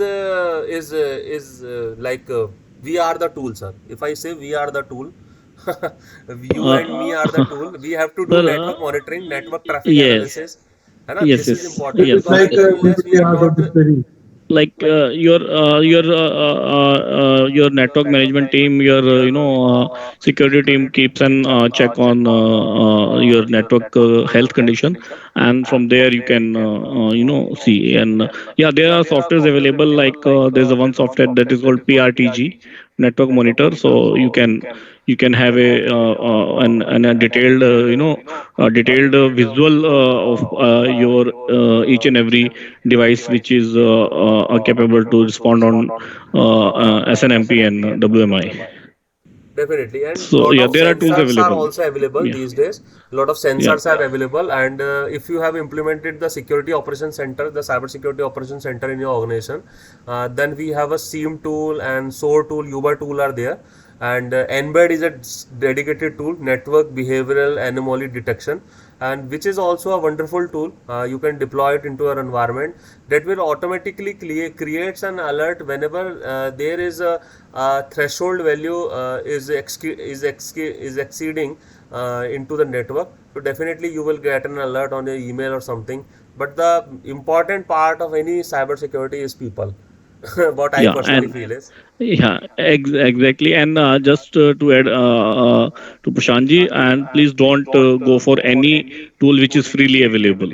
So we Yeah, should yeah, that avoid is again. important. That is Yeah, important. that is Yes. important. Yeah, thank you. Yeah. Thank you, Is Varun. Thank you, Wireshark Varun. safe? Just wanted to know. Yeah, it's a Hello. network sniffing tool. That's not an issue. If you Wireshark. are downloading it from the proper Wireshark website, authentic website, then it is safe. No issues. Yeah, you're monitoring your internal traffic, no, on Wireshark, so that is fine. Yeah. Is Okay. it publicly available software or it is a So it's a proprietary software? freeware tool. You can download it from the Wireshark website. But again, you should have your own proper network scanning, antivirus, and malware scanning Yeah, things these are the bare minimum updated. requirements need to take care of. Yeah, yeah. Then Definitely. we Or you can may mention the name of the software here, no? Triad or whatever it is. That can be mentioned in the chat sir. box. Sir, yeah, we can mention it, but again, it depends upon the, it varies from person to person. Like, I may be comfortable with Wireshark, or you are comfortable with some other tool. So that is, yeah. I think in the training session there is a separate lectures for network monitoring in networks, network sniffing and all. So Wireshark will be covered, and you will be given with the network traffic that files of the Wireshark capture file, and probably you will be giving some assignments and tasks to find the malicious traffic inside. Also, the unencrypted traffic will be taken care of into the Wireshark, and we will see that how the unencrypted traffic can be visualized in a Wireshark. How the passwords, if you are not using an encrypted environment, so how the Wireshark can be used for sniffing the data. I think most of the things are covered in the class. In the 120 hours, you will be learning a lot that you are thinking of. No issues. So shall we proceed, sir? Yeah. Yeah. So let us talk about the risk assessment. So this is now the new topic is risk assessment. We are actually running out of time. We have a lot of things to cover. No issues. We will try. So when we talk about risk assessment, the important and the most important thing is asset, because an asset is which we are trying to protect. This is the simplest definition that I have framed with my experience. An asset is which we are trying to protect. The definition itself is very much explanatory, that if we are trying to protect a switch, it will become an asset to us. If we are trying to protect our resource, it will become an asset to us. So when we talk about cyber security, I would say the person who is having a specific knowledge to your system is an asset to your organization. Okay, so take care of it well, because sometimes some people got and make themselves very key responsible players in their organization, so they can also be treated as an asset. Second is a threat. Okay, so the simple definition is a threat is whom we are trying to protect against. The simple definition, the threat is whom we are trying to protect against, जिससे हम हमारे asset को बचाना चाहते हैं, that is we called it as a threat. Okay, so simple definition of asset and threat is in front of you. Then we have a vulnerability. Vulnerability is a weakness or gap in our protection efforts. Okay, so protection efforts, if we are putting down regular monitoring and all, still there is a weakness, still there is a gap in between, then this will be called as vulnerability. And the risk is the intersection of asset, threat and vulnerability. Whenever some threat is exposed to an asset and that asset is having a vulnerability, it will be becoming a risk. So this is becoming a risk and we have to take care of. So in this coming few 3 or 4 slides, we will be talking on the risk assessment, how the risk assessment can be done into our organization, because most of the organization are going to be preparing for ISO 27001 and there are a lot of security controls that are to be put in. But the major thrust of the ISO framework is basically the risk assessment, the risk scoring and all. So we will be talking on that, and we will be doing some practical exercises also, so that you can have a better understanding of the risk assessment. Okay, so this is a picture is in front of you, and we need to understand very well to understand that how a threat is going to exploit a vulnerability and all. So let's start from here. Is it visible properly? Yes. Yes. Yeah. Yes. Yes, So, it is Yes. visible. okay. Yes, So, yes. so whenever a threat exploits a vulnerability, so just remember, whenever there is a vulnerability, then only a threat can be, then only a threat can exploit it. Okay. So, when threat exploits a vulnerability, it causes an event. Okay, it causes an event, and that event will affect the asset, and your asset will produce your business impact. So this is a simple chronology of event that will happen during an cyber attack. Whenever there is a threat that will exploit a vulnerability, that vulnerability will causes an event. So basically it is a cascading effect, and that event will affect the asset, and asset will produce a business impact. And when we going to talk each and every part of this, when we going to take care of each and every part of this process is called a risk assessment. So this is a very simple thing that I need to tell you people, that this chronology of events, if we going to study each and every chronology of event, if we going to study each and every small and petty things of this chronology, you will understand that what is a risk assessment. And again, this can be solved, this risk assessment can be done and can be solved using the PPT framework that we have already talked, that is a process, people and technology. So basically we have derived three type of control to solve these issues, to reduce the impacts and all. So these three types of issue, the controls are corrective, detective and preventive. Okay, so let me talk with the preventive controls. Whenever we talk about the preventive controls, when the preventive controls are taken care of, it will reduces the vulnerability.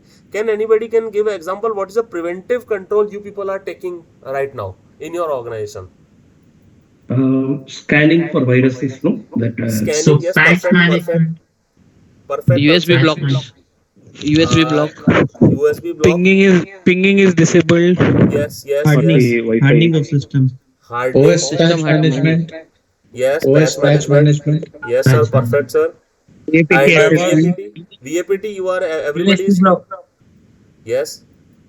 Okay, wonderful, wonderful. I'm really very happy to listen so much of good answers, and thank you everyone. Installing biometric access block. Yeah, yes. Very good, very good. So these are the preventive controls. So these are the preventive controls, and most of the answers that are in my mind, you people have already shared with me. Excellent, sir.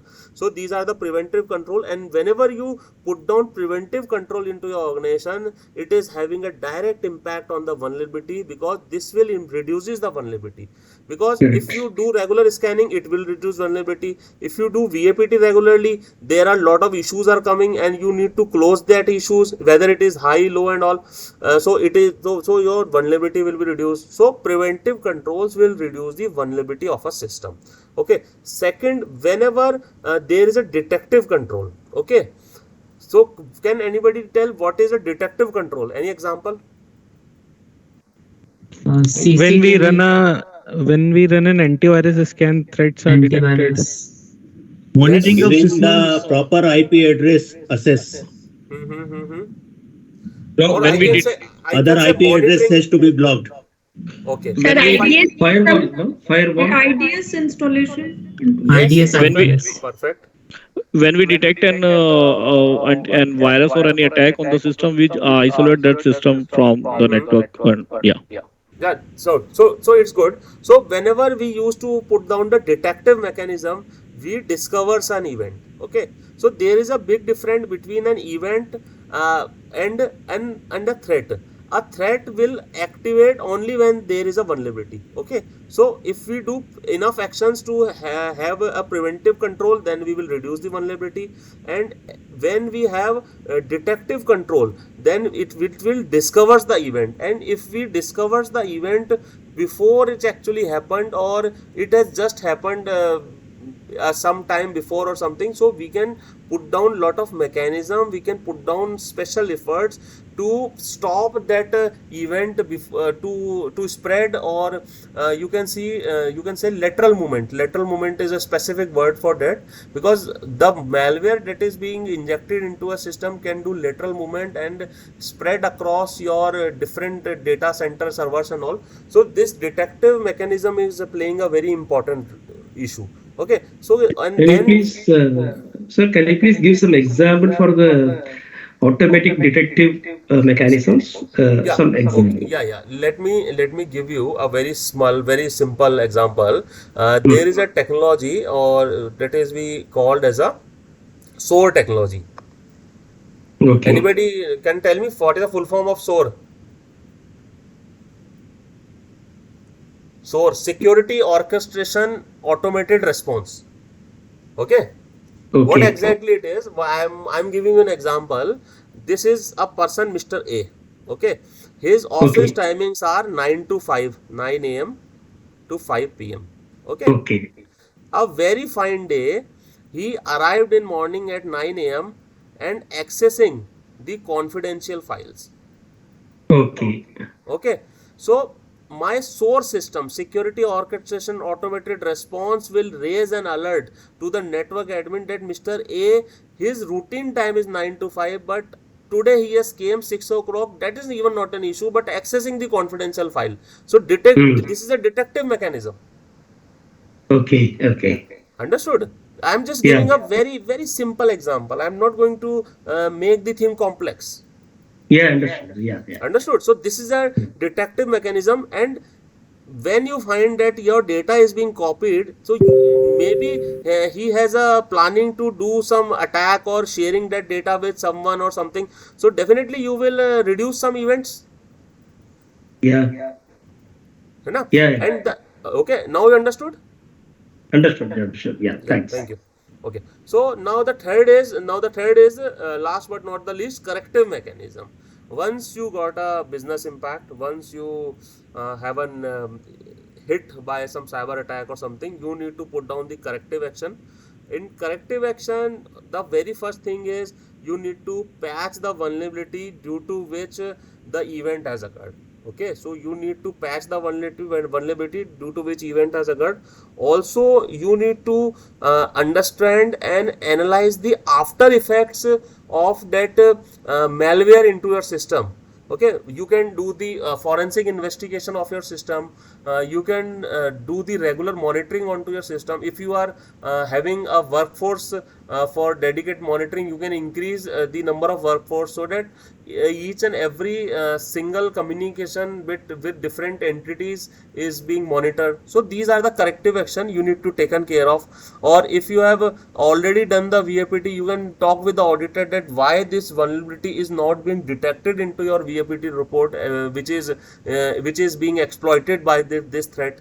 Okay, so these are the things, and this is a very good diagram, I would say, because it is a self-explanatory diagram. It is having a Prashant, correlative approach. hello, sir. Yeah. Sir, Parag here. Sir, just want to know whether it is required to system rebuild and hardening in this case. Sir, can you please, very low volume you have, sir. So can you please again repeat? Required that system rebuild and hardening in this case. Yeah, definitely. When you got an compromised system, you need to rebuild your system, and hardening is required. Definitely, it is, sir. It is not recommended to restore to start that same system without restoring. You need to redeploy your operating systems and all dependencies, the other softwares and all, because once a system got malware, you need to put down from your network, sir.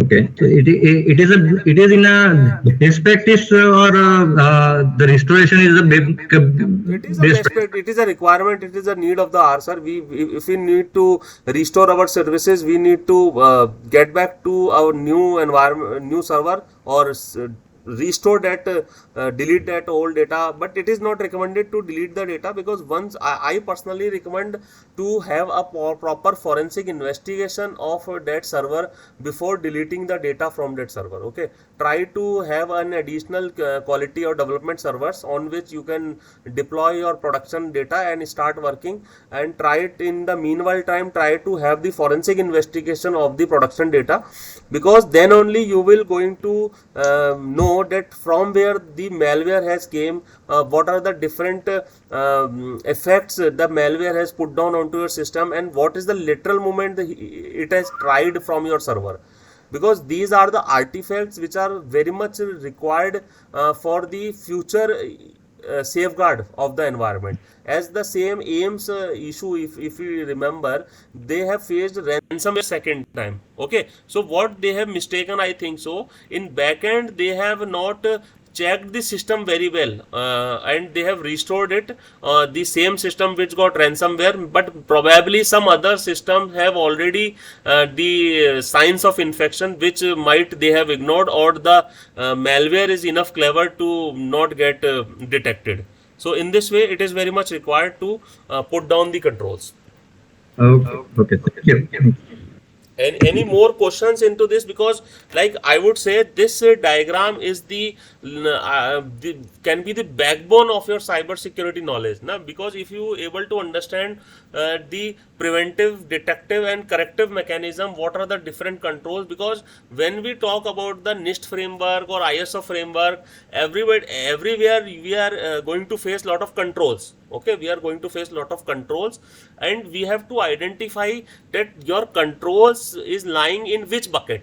Your controls is in the corrective bucket, detective bucket or preventive bucket, and depending upon the bucket you need to prioritize the event. Okay, so if I ask you people, which is the most priority bucket? Okay, let me ask you a simple question. Which is the most prioritized bucket you will take? Corrective, detective or preventive? Preventive. Everybody got, everybody is in line with this preventive bucket? Sir, detective. Yes, sir. Preventive. Preventive. Everybody is talking preventive. So how you think it is a detective? So detective is the way. Detective. Right, sir. Because it is success before any. Sir, but when we are putting the priority, I think all three are equally important. Sir, both are equally important, but but when we are talking on to the priority, we have to take care of one bucket at very first level.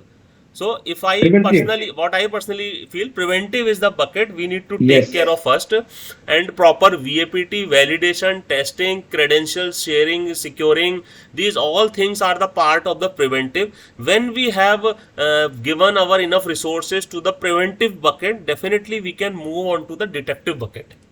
Okay. Are you? Yes. Can you? Okay. Is it fine, everyone? Yes. Or still any confusions? Hello. Yeah, please. Yes, sir. Can you please explain correctiveness in short, sir? Can you please? Means I have understood preventive and detective, Okay. but means I am not clear about corrective. So can you please in detail? Let me tell you again.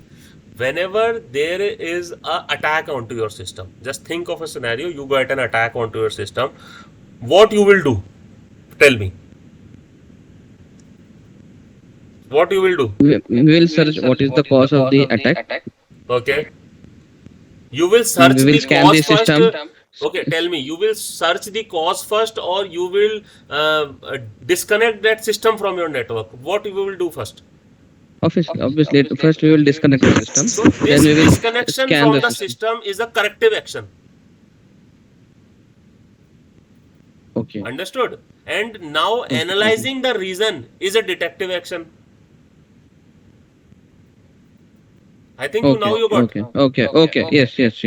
Understood? Okay, fine. Okay. We can understand it like the. Thank you. Sorry, Prashant. Like we can understand it like that when you are already into attack. Yeah. So first course of action should be corrective to defend, Corrective action. Perfect. and then perfect. then find out the where is the Thank you. loophole. Thank you. Yeah, you so that much. is very important. Yeah, that is Yeah, very important. thank you. Prashant sir, one question please. Yeah, please.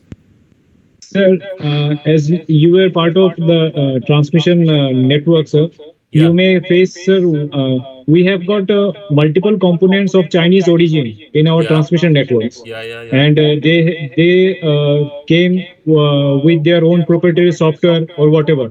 Definitely. And how we are going to treat those threats out of that? Because with Make in India also, we are not going to get rid of that because Yes. maximum local content is 50%.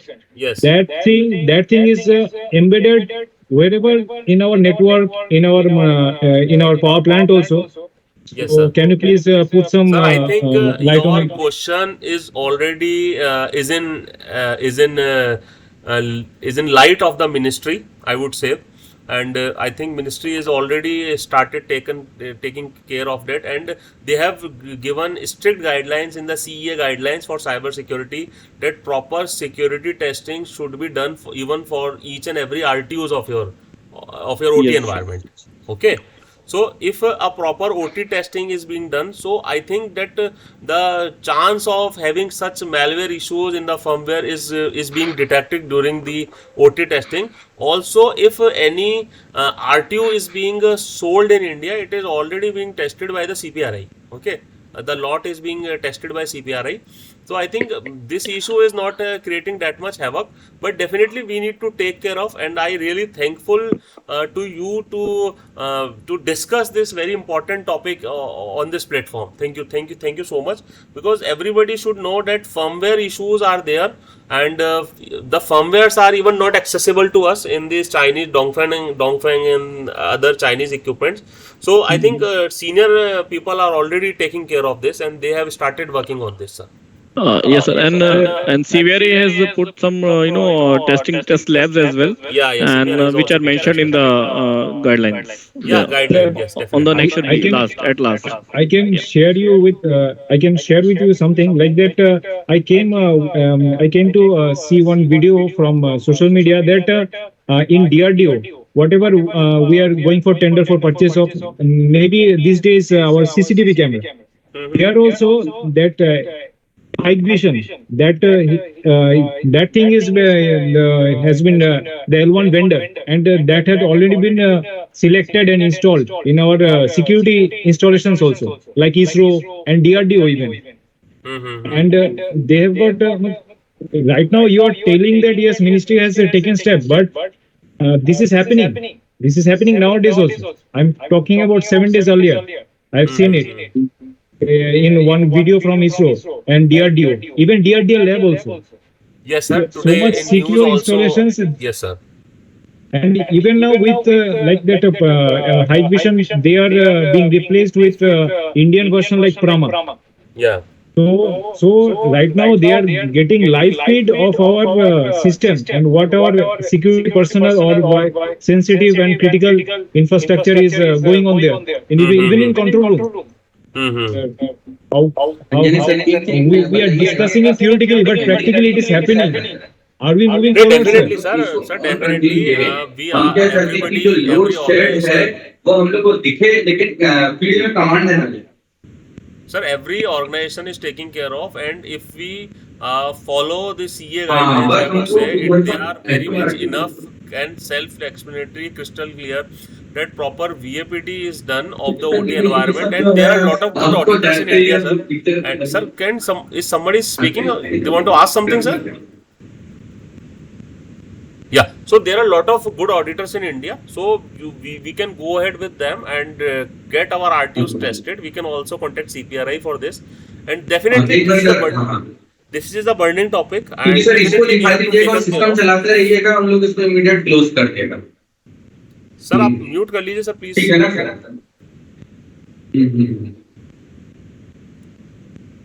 Okay, am I audible properly? Yes, sir.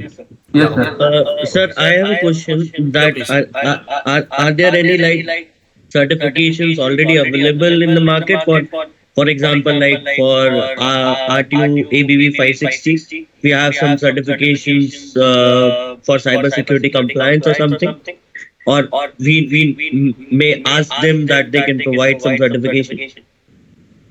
Sir, actually, for RTOs and all, they are having separate IEC standards and all. So you can take and refer them, sir. And I think CPRI can be the best organization for this RTO testing and all, because as per the CA guidelines, they have nominated the CPRI for all this, sir. So I think you, for RTO testing and all, you can contact CPRI. They can guide you best, sir. Okay. Okay. What about relaying system? Yes, I sir. have a question. Yeah, please. How often do we need to this risk assessment? Sir, ma'am, as per the guidelines, in every 6 months we have to do a VAPT as per the CA guidelines. Any other things which triggers the need for risk assessment? Whenever you find that something is happened onto your system against your will, so definitely you can go ahead for a risk assessment, because probably when we are talking about the zero-day attack, zero-day exploit, in the zero-day exploit, you people are not knowing even the type of exploit, the way of exploit, even the IOCs are not declared. We are not having any type of signatures of the malware. So in that case, definitely we can go for a risk assessment. Okay, thank you. And ma'am, before Sir, I have a question. before please. updating any Sir, what firmware about or relaying? Sir, one by one, you can talk one by one, sir. Please, sir. yeah, sorry, and before updating any guide, please sir, carry on. What there any risk assessment about relaying system?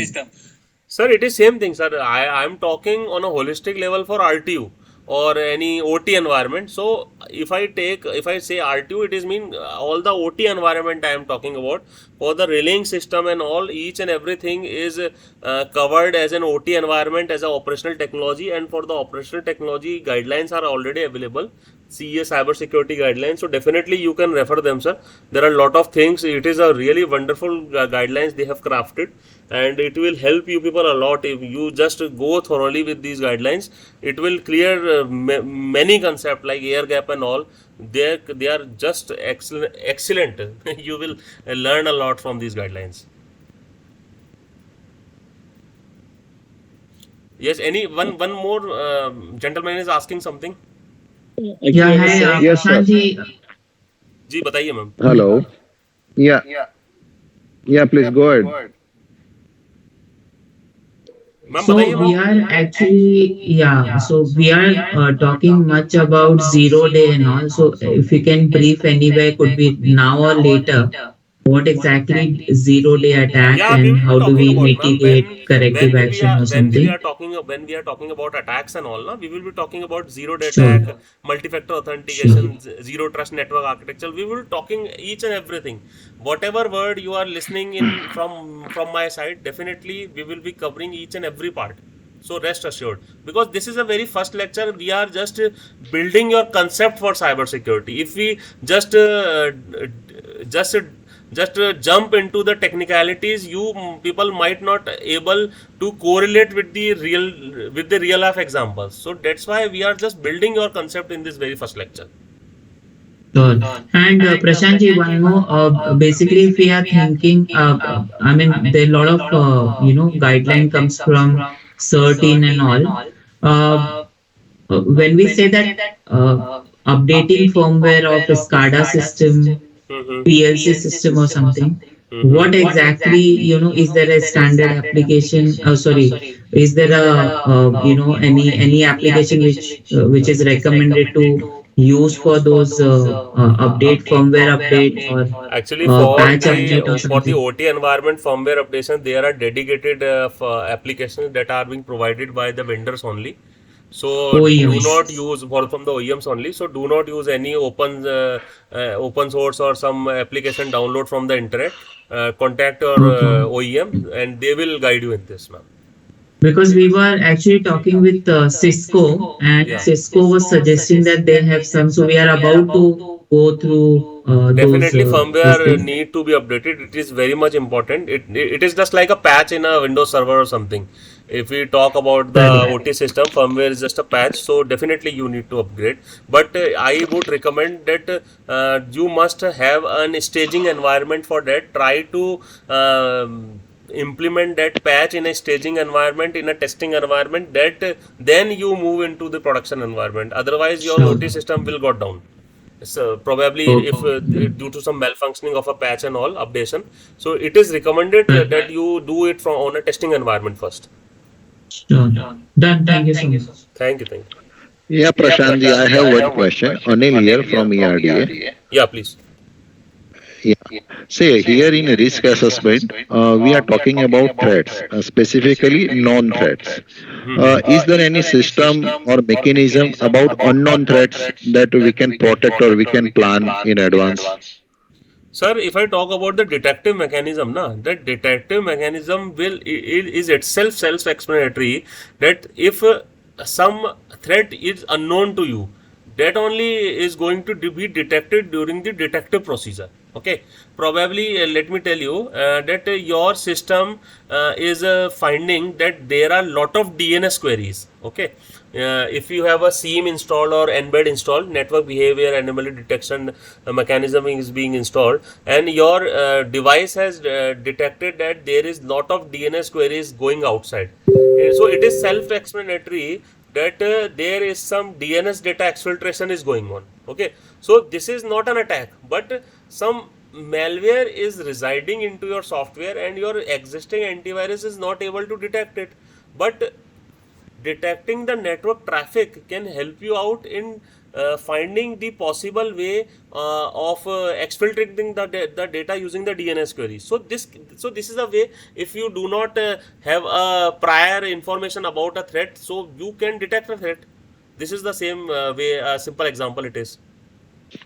Yeah, right, sir. But all these are say non-vulnerabilities, diagnosis of non-vulnerabilities only, right? And if we are not able to patch that non-vulnerabilities, then it will be become the event, and then it will become an say business impact or say incident, Sir, right? definitely you are Yeah, true. And just remember the very first slide what I have done, that no system is 100% secure. You need to shut it down to make it secure. Okay, so at any perfect. moment of time there is a zero day attack. At any moment of time there is a zero day attack. There are new IOCs are coming on. So what we can do is we can do best security, put best security mechanism, regular monitoring and all. Sir, the virus will came. Even Sir, COVID, you take care of it, you wearing mask and all, but still people got COVID. So in the same way we put excellent efforts, but still there is a chance, sir. Definitely there is a chance. right. Okay, thank you. Yeah, thank you for asking. Sir, just to add Prashant, this what he said, we are putting these many layers of security just to give ourselves some time to identify any kind of attack and take the preventive and corrective actions before it actually penetrates into our OT system. So Definitely, as Manoj, Prashant ji just definitely. said, And there is no 100% secure. yeah. Yeah, please. Prashant ji, carry on, please. Yeah, please. So there is also a concept like a defense approach. You have a you have a defense approach, and Defense in depth, that yeah, is, sorry, defense in depth defense in approach. depth. And Yeah. in that case, we will talk on that. We will talk on that, and there are different layers of security, and that layers of security will enhance the overall holistic security of your environment. We will be talking on that. Currently, we are what we are focusing on. We are focusing on the approach. We are talking about the approach, the methodology that we are going to use. Once we are able to understand the methodology, implementing a control is a piece of cake, I would say. Okay, is it fine, sir? Sir, can you share the major incident of the business impact in a power generating unit? Sir, if I talk about a major incident, the power outage itself is a business impact or maybe if your RTUs are sending false values, and on basis of that you are calculating the load scheduling, then it will create a business impact. No, it is true, but it has happened in any of the plants. So not in India, I would say, but there are a lot of events in Ukraine and Russia during their war in the last 1 or 2 years. We have seen such events, sir. And there are a lot of events in that nuclear reactor also, in which the speed of the rotor is increased so much, and that speed is not visible at the control room because the RTU is being hacked. The sensor is being hacked, and due to that high speed, the whole of the nuclear facility in Iran or Iraq is somewhere got burst. So there are It's Iran. definitely a lot of Iran. Iran. Yeah. Thanks for adding. That is the Saxena, right? Yeah. So there are a lot of such things have happened, and that's why we are very much cautious for these cyber physical attacks, because these attacks will actually harm the people. They will kill the people. So our efforts are to save the nation, to save the electrical system, to save the power system, so that our people become safe, sir. So it is a very big responsibility on our shoulders, and we have to work hard to do that. Is it fine? Thank you, sir. Thank you. Yeah, thank you. So let's move ahead. I think this is one of my favorite slide, and whenever I take lecture now, I put around half an hour on this slide only, because this slide itself is very much explanatory. Okay, so let us talk about something asset valuation and asset valuation. Okay, so I have talked that the risk is basically the combination of threat, asset, and vulnerability. So we will talk one by one to understand the risk. Okay, so to understand the risk, we have to understand the valuation of asset. Okay, so everybody has understood the confidentiality, integrity, and availability. And in this example, what I have done, I have put down these values from 1 to 4, where 1 is low and 4 is critical, and these are the asset groups and asset names. I have just take randomly. You can take your own, and we will going to discuss that how this asset, if it is compromised, then how it will impact the confidentiality of the organization, how it will impact the integrity of the environment, and how it will impact the availability of the environment. Okay, so I have taken some values with my reference. So maybe I am not right or wrong, but they are just reference values. So in this case, if I talk about information asset group, we have some backup media. So if I talk about the backup media, if that backup media is being stolen or it is being hacked, so I put down some values. For confidentiality, I put down low. For integrity, I put down medium, and for the availability, we have put down somewhere high. And now we have to take care the maximum. We have to take down the maximum value of this. Okay, so in this, the 1, 2, and 3, the maximum value is 3, so we used to take this maximum value. Okay, and then in the pupil asset, we have HR group, and impact on the CIA I have calculated. On the basis of this, I have taken the maximum value. And in the physical asset section, I have taken the servers, and in the servers the CIA is calculated. And you can see that how the integrated availability for the maximum 2, I have taken 2. So what I am doing is, I am basically, for each and every asset, I am just calculating the value on the basis of confidentiality, integrity, and availability, because these are the major goals for any cyber security professional to taken care of, because our main aim is to maintain the confidentiality, maintain the integrity, and maintain the availability. Okay, for the services asset transport, we have taken very low values, and for the like a software asset MS SQL, I have taken very high values, like for availability is very much important. So you can see in this way the lot of values we have calculated, and these are the basically asset valuation. We have done the asset valuation using this. Okay, so now just move ahead. Sorry, the physical asset, like the number 3 or 4, you are not taken. So because Sir, it's a server. Yeah, you can take. This is not a final version. I've just taken some randomized value. That is not a problem. One in this Prashantji, this asset valuation or this threat rating, do we do actually or it is just मतलब just नहीं for नहीं करते हैं understanding sir, it हम लोग is? करते हैं, actually करते हैं सर ये सब. अगर आप ISO 27001 की तरफ जाएंगे ना, so you have to do risk scoring and all. तो in risk scoring you have to do risk assessment, and in that risk assessment you going to use all this concept, sir. Because for each and every asset, how you will going to treat it as a critical asset or not. I think most of the organization are already onboarded on NCIPC as a critical infrastructure. Yes, sir. है ना? Yes, so sir. in that case, Like they for have, every yeah. So they have not put down this CIA, but what they have done, they have put down 4 buckets, like impact of that asset on the national security, on the national health, and national economy and national defense. I think so, है ना? So these are the 4 buckets, and on the basis of that, they have calculated that the asset is critical or not. Okay. Okay, so this is the way NCIPC has done. In the same way, we are doing for the CIA, because it is specific reference to ISO 27001 for the risk assessment. Using the confidentiality, integrity, and availability, we are calculating the risk values of an asset. Okay, is it fine, sir? And there is a practice sheet for you people also. Definitely, we will do it right now, and I need everybody coordination in this to solve this. Sir, one question for one. Yeah, please. Sir, in the previous slide for SQL server, that confidentiality,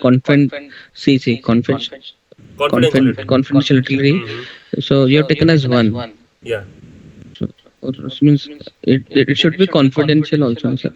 Sir, definitely it is a confidential. But if I talk about the OT environment, okay, then in OT environment, availability is on a higher side and confidentiality is on a lower side.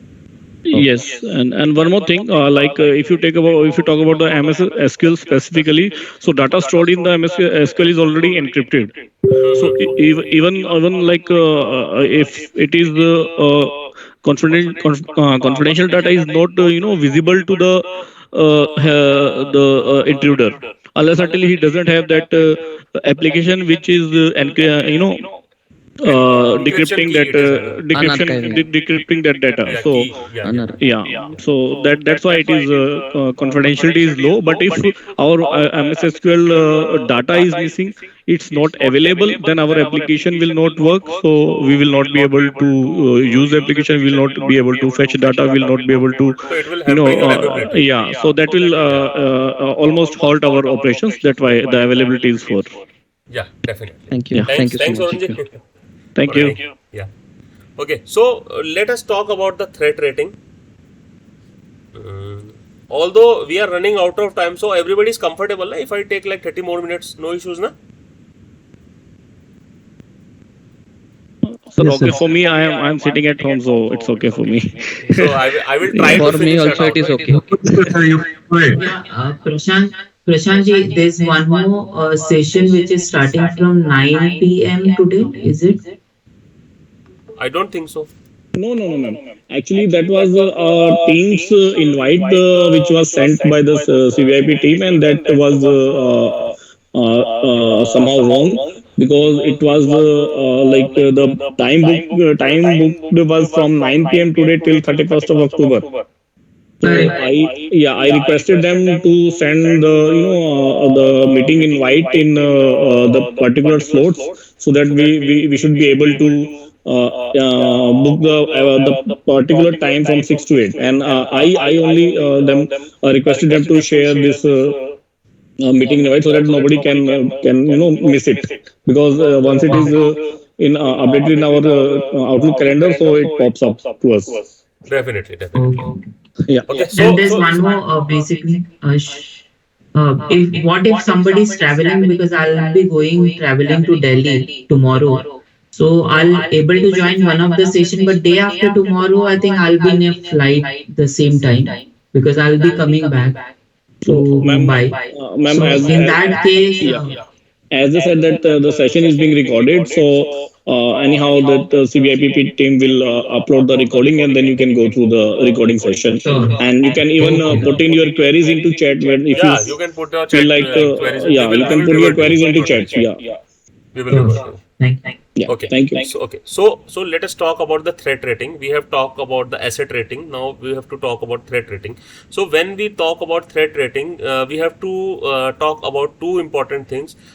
One is a likelihood, and another is the impact. So let me take a very simple example of a earthquake. Okay, earthquake is a threat. Yes or no? Yes or no? Yes. Yes, yes, definitely Earthquake yes. is there, but it has a very low likelihood with highest impact. Correct. Okay, and DDoS is having a high likelihood but lower impact. It will just bring your servers down. That's it. But you can restart again. Okay, so this is important. For any threat you have to take care of two things. One is a likelihood, and another one is impact. So for likelihood we have taken some values. For high likelihood we put some high values, and for the impact we have taken some values. Okay, now one more thing.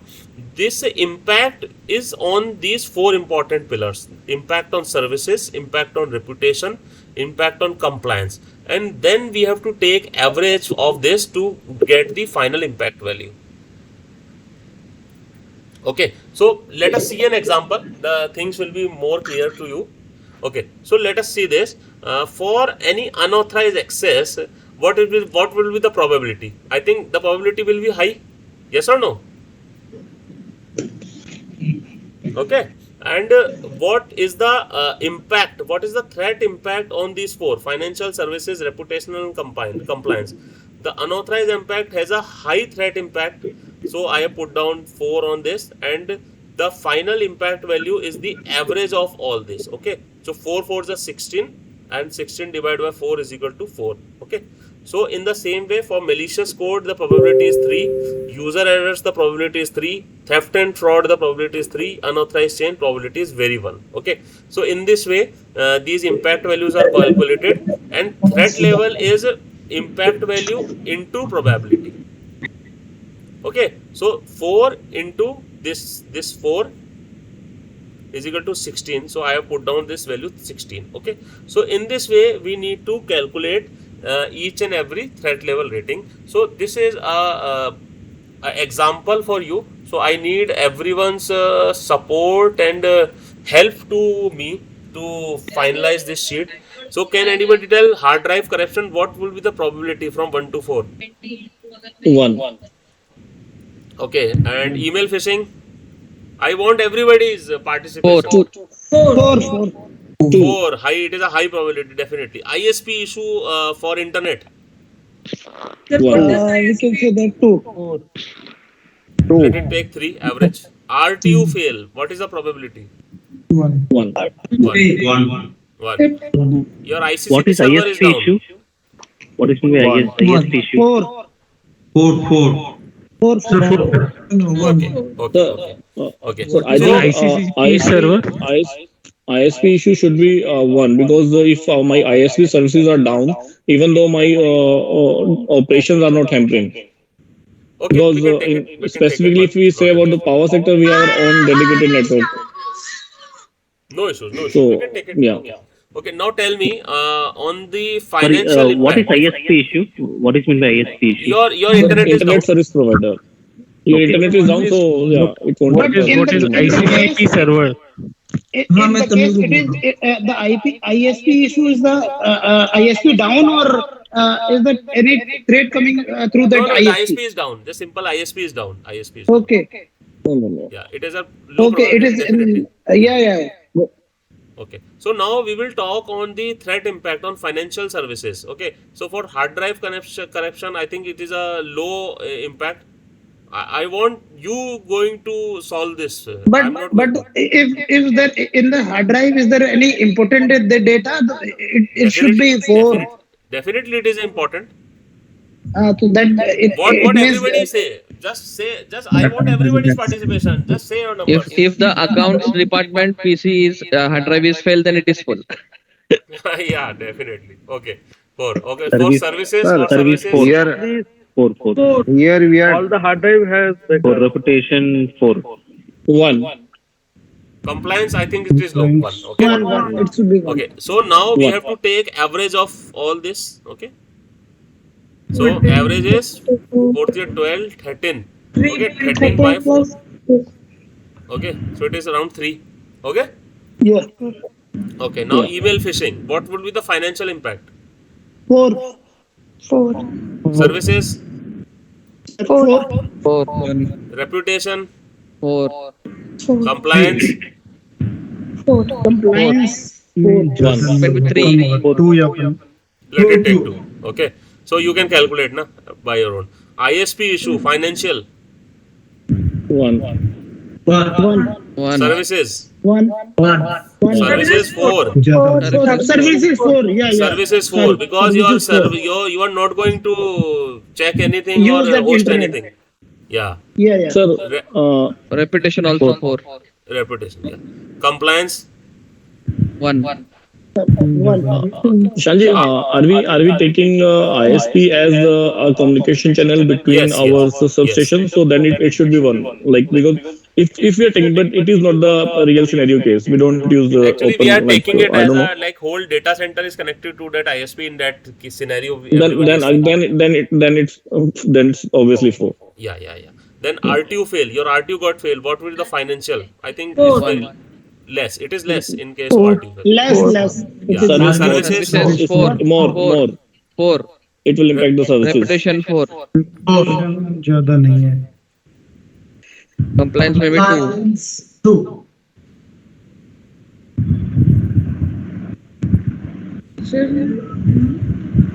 Your server is down. Okay, keep it simple. ICCP, no ICCP. Server is down. Okay. 4. 1. 4. It is critical. Na? Server probability is very low. Probability is low. Your It has so probability is many. low. Yeah. Probability is very low. Like you have RAID configured. You Yeah, can yeah. Probability outside is low, definitely. the And for reputation, SMPS as well. Yeah. Yeah, for reputation. But I think 1. It depends. So reputation, like it Okay, depends. so I'm just Yeah. giving an example. So we have some values here. Okay. Okay, some random values I have taken. So what is the threat rating for this? 3 1 3, 4 3 12, 2, 3, 4. Okay. Okay, so this is the threat rating, threat values we have calculated. Is it fine for everyone? We are just taking random values. Just don't go by heart with these values. We are just taking random values to make you people understand that how the risk assessment is done in the practical way. Yeah. Okay. Yeah, and just to add into Prashantji that this sort of risk assessment is being done at least by the four persons. From them, one is the system engineer, and one is the manager, and one is the maybe CISO if he is available, Definitely, and one is the project manager. That's why we are doing it as a joint effort right yes, now. and every while numbering the points, they discuss about the everything. Yes, and when they are when once they are on the common conclusion, only the rating is put into there. Like if I have put 4 in the financial for hard drive, so I need to convince other 3 as well that these are the reason. That's why I am putting it 4. Definitely. So, for example, the system is changed, the values are changed, correct? Yeah, definitely. Even Yes. even if the systems, the age of system is also an important decision making. If your system is 5 years old, definitely your failure of probability is very high. Increasing, yes. Yeah. So we have to taken care of each and everything. Okay. Yeah. Okay. And So, okay. yeah, Varunji, please say if you want to add something. No issues. Yeah, just I was just saying that if I have two systems and one is our engineering workstation and one is our just to just to take normal routine printouts of the so the probability of the financial impact of the system from which I just take the printout is one. Yeah. And yeah, so it entirely depends upon It the depends asset as well. upon the So like nature of what is working, the how yeah the system is yeah connected, and even when yes in the day after lecture, when you people are studying about the zone segregation, segmentation, MZ, DMZ. So if a system is in a DMZ or a MZ zone, then it is a high risk. Then the probability is low, but the threat impact is very high. So it all depend on in which zone the system is existing. Okay. yeah, so it varies from asset to asset. Yeah, definitely. It varies from Yeah, asset to asset. Okay, yeah. so on the basis of this, we have to identify the vulnerability, and for each and every vulnerability, we have to assign some values, whether it is critical, high, medium, or low, and then we have a vulnerability value. On the basis of that, when we have three important things, that is, we have a value for our assets, then we have a threat rating, and then we have a vulnerability rating. We can multiply them to create a final risk value. Okay, so in this way you can do the risk assessment, or what I will do, I will share a sheet with you. You will receive a sheet in Excel. Try to do risk assessment with you, and I will share my email ID, and just mail it to me, so that we can discuss more in our future classes, and I will analyze and share it with you people, so that you can have a better understanding. So this is Prashantji, probably we. sorry, Prashantji, sorry to interrupt in between. Rather, I would suggest that you share sheet on Google Drive, so that everybody That is can put also in good. That is also good. their comments on single sheet. Maybe that will be easy for you to assess, Yeah, because definitely. having hundreds of Yeah, yeah, different yeah, yeah. sheets will it's a time consuming task and cannot be easy No, one. no, Yeah, no issues. I will work yeah. hard for you all people. Thank you so much, sir. So Thank you. nice of you. Yeah, thank you. So actually, what the agenda we have taken is not yet completed, and the NIST framework is still pending. So I will try to cover the NIST framework in upcoming classes, because it itself NIST framework will take 1.5 hours, because it's a very big framework. So I will take in next class, but I have tried my best to make you people aware about the importance of cybersecurity. What are the different pillars of cybersecurity? What are the important thrust areas you need to take care of? And I think most of the things got clear. And if you have any questions, just tell me. I'm here to clarify it. Please. Anybody has any question? Please go ahead. Shanji, thank you so much for this wonderful session. I must say, I really don't have a question for you at this point of time, but I have a request to CBIP IT team if they are here listening to us. So I have a small request to make to them. Uh, Anybody from CBIP IT team, please? Yeah, sir. On behalf of CVIP, we thank Prashant sir for the valuable insight that he has given us today on the introduction part for the cybersecurity. I hope all our participants have now understood what cybersecurity means and how it can cause threat to our electrical power system. As sir said, next class he'll be taking day after tomorrow's session. Then he will cover the remaining sessions for today and also the session planned for the day after. So I thank once again Mr. Prashant sir for giving us this lecture on today. Yeah, thank you, sir. Thank you for giving me the opportunity to speak on such a big platform.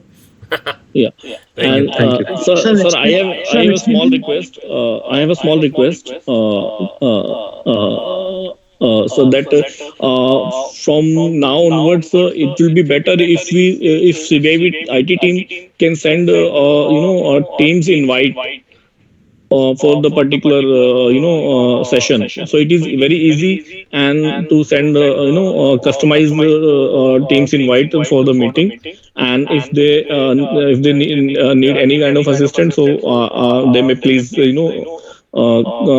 me one to one. Then I can assist them with like how to proceed with the customize invites for the session, because as the request we received today, that is not possible for us, because if I accept that request, that will block my entire month calendar, 3 months calendar, and I will not, or somebody else will not be able to fix a Okay, meeting okay, with got me, it. because We'll it will take show. care. Yeah.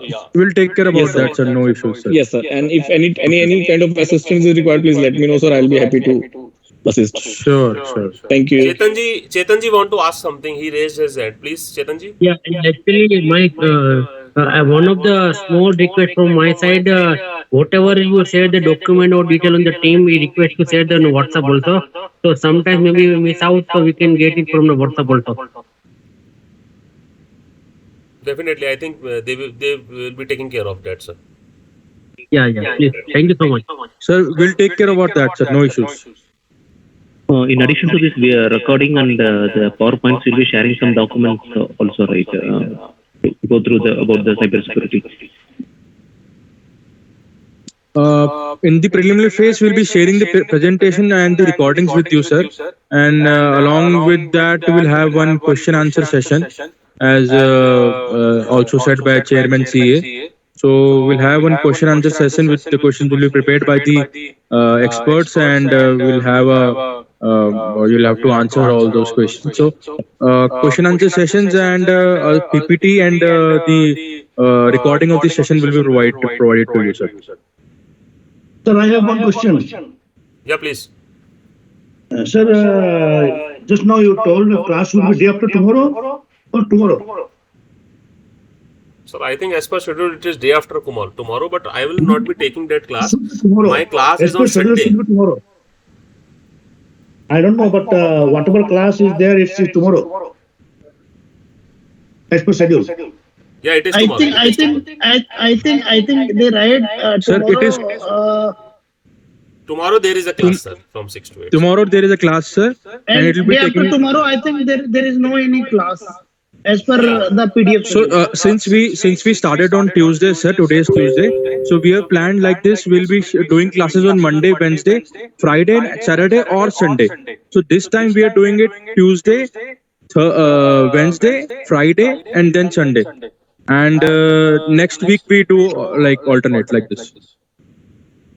Okay, now just now you told, that's why I'm asking. You told the day after tomorrow. No, tomorrow we were having a class. Okay. We'll share on Anil, WhatsApp, sir. No issues. Anil sir, that's why I am saying this, to send the invites on Teams, so that it will be already automatically booked in the Teams calendar and nobody will get confused. It will be booked, but it should be pre-planned. Now we have lots of different works in the office and all these things. There should be schedule. Yes, sir. Will Like be, no, you will get the information, sir. You will get the email, and once you accept it, so it will automatically be added to your Teams calendar. So like you're already aware about it, because you have accepted that meeting request, and you cannot miss it, because your Outlook will pop up it for you. I know it. Yeah. Yes, sir. Thank you, sir. Okay. Thank you.